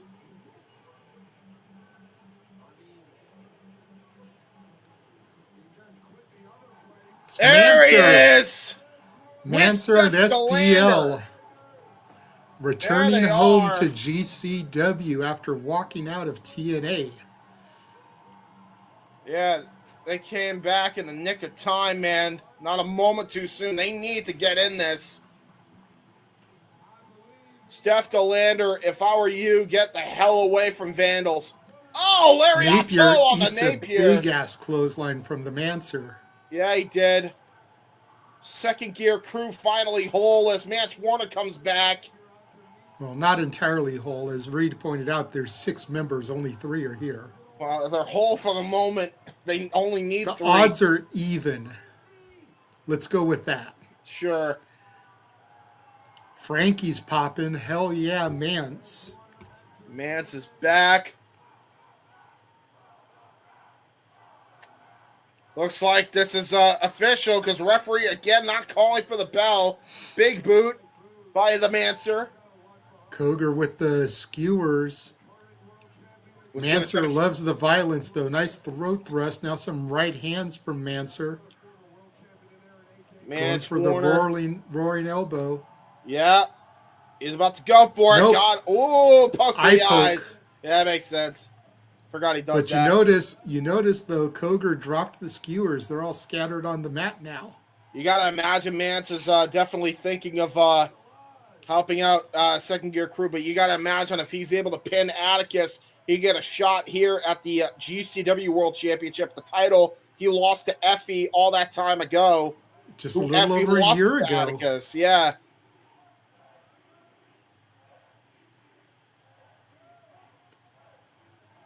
And now Mance Warner. Manser calling for a microphone. Oh, shit. The Manser's got to preach. Uh-oh.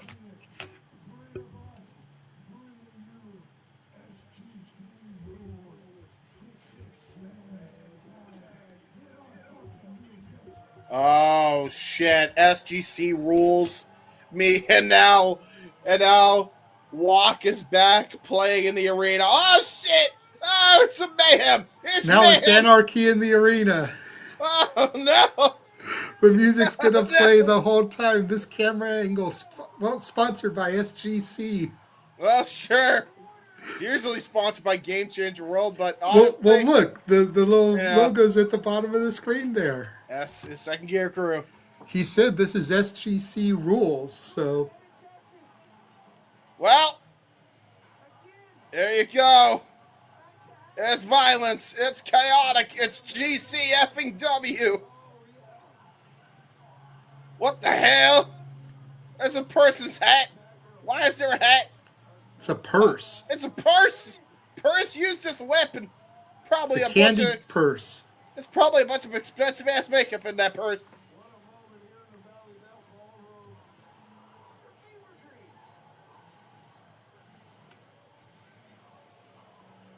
Oh, the crowd going nuts for the song. They're going nuts for the action.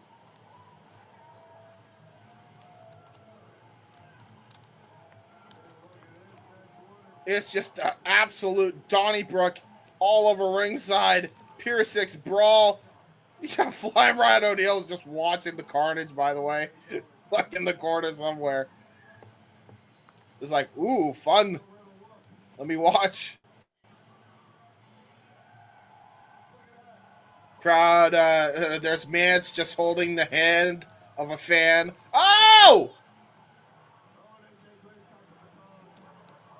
Oh, he's using the baton on Christian Napier. He got his hands on Napier's baton. It's coming back to biting him in the ass. Piece of the door thrown back into the ring. Chair shot to the back of the world champion by Mance Warner. Matthew Justice now got the chair. Oh, God. Oh, God. Oh, Jesus. Headshot by Matthew Justice onto the world champ.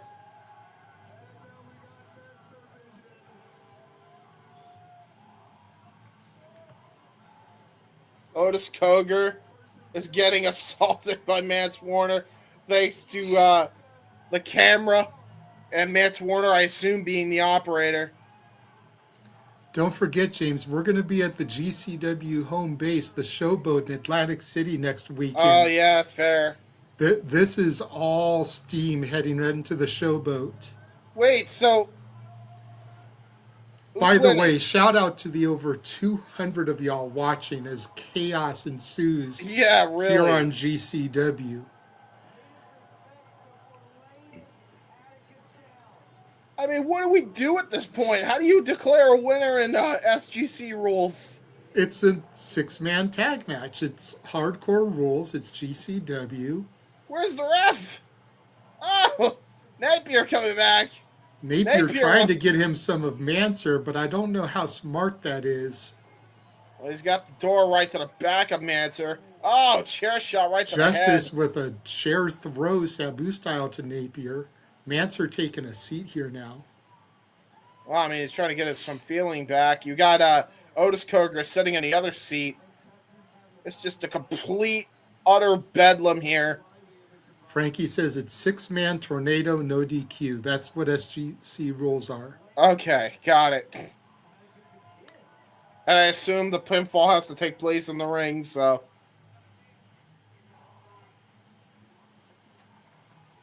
Door to the head. Door to the head.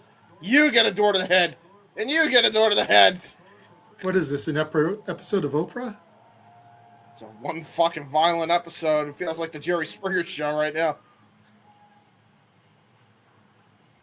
Matthew Justice. I love that the music is still playing just like Anarchy in the Arena. Of course. Why wouldn't it? No lie, that's probably where Tony Khan got the idea. And now AJ Gray finally back into the ring. Steph DeLander's just chilling. Honestly, I don't think that's the smartest idea considering the history of Vanda 48 and, using women as shields. Hi, Mama Bane. How are you doing? But SDL is a trained professional wrestler. She can handle her own, unlike Mama Bane. That's fair. Well, the music finally stopped, and now Christian Napier is trying to get away. And here comes Effie through the curtain now. Oh no, the fourth Effie is here. He may not be fine, but he tossed Napier into the ring. Oh And now shit! Napier getting worked over by the entirety of the SGC. Literally the whole of SGC. I mean, they got 5 members too, because Steph DeLander's on the outside. Well, no longer are the numbers even. The Vandals are outnumbered. But Effie clearly is not fine. So what is going to happen here with Effie? That's a valid point. Even though Oh, they have shit. the numbers advantage. Wait a minute. Going up, going. Oh shit! They're gonna do it. Going down. Oh. One more time. One more time. Come on now. You can do better than that. Doing the Spirit Squad deal. The Spirit Squad left. Oh my god. Napier might Folded be dated. Napier up like an accordion. I think Napier might be dated. Effie flexing. Oh, Matthew Justice goes for a cover. Oh! Atticus pulls the referee out. I mean, how do you overcome these numbers, though? Because now you got 4 of them in here. Atticus Koger, head first, goes Mance Warner to the post. Chair shot right to Matthew Justice. Otis back in the ring now with AJ Gray and Effie. Lariato by AJ Gray. Double team. This could be how it happens right here. Oh, Effie, you dumb fuck. And now Atticus Koger has got him. Gonna send him into Otis Koger. Oh no, not a double brain hemorrhage. Double brain hemorrhage. Oh, no jawbreaker. Ooh. Good breakup, though, by Matthew Justice. It's not over yet.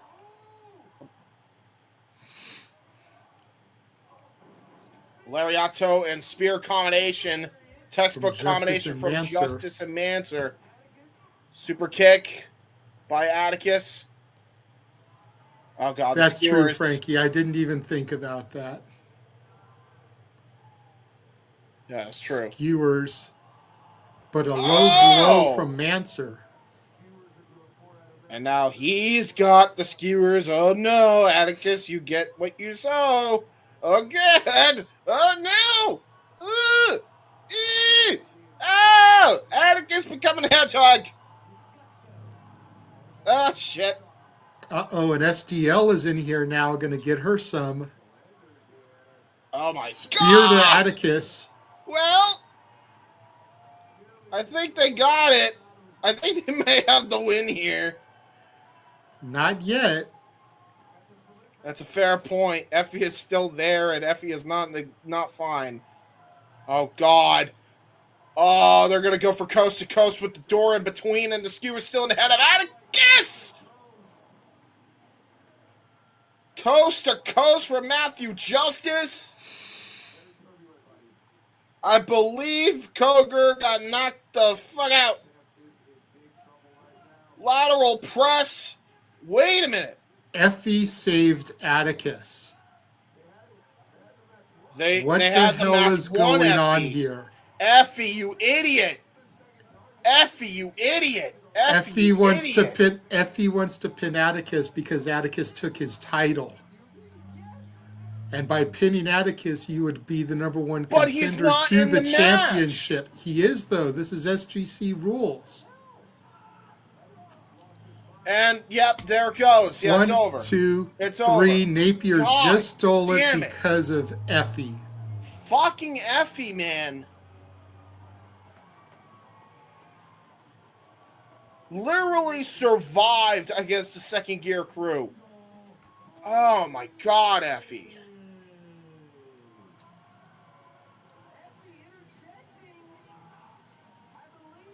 If Effie didn't get involved, second gear crew would have won. And we are desperately out of time, as that is our main event. Vandal 48 with the win. God damn it, Effie.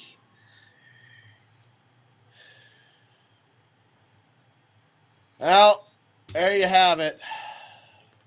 There you go. Fun right. show. Fun show. Good Really shit. quickly, before we officially sign off here, Yes. we want to take an opportunity to do the marathon run through of all these shills and everything. Mm-hmm. Make sure you subscribe to and follow the Wrestle Collective at the Wrestle Collective on YouTube, at Dubc Worldwide on the X. Make sure you subscribe to Rage of Wrestling on YouTube. Yes. Make sure you subscribe to and follow at nfoster1916 on the X and YouTube. Make sure you subscribe to and follow at jhebertside95 on the X and the YouTube. That me. Make sure you follow the Wrestlefish on the X. That is James's regular partner in crime. And also my friend. Make sure you follow and subscribe to me at Casa D18 Studios on YouTube, at Casa D18 Studio, no S on the end of it, on the X. Make sure you subscribe to the Jeff Meacham Network on the YouTube. Make sure you subscribe to our Canadian friend, Ash, at Batty for Wrestling on YouTube, especially if you are a fan of New Japan. Yes. Make sure you subscribe to Rangers of Wrestling, part Power Rangers, part professional wrestling.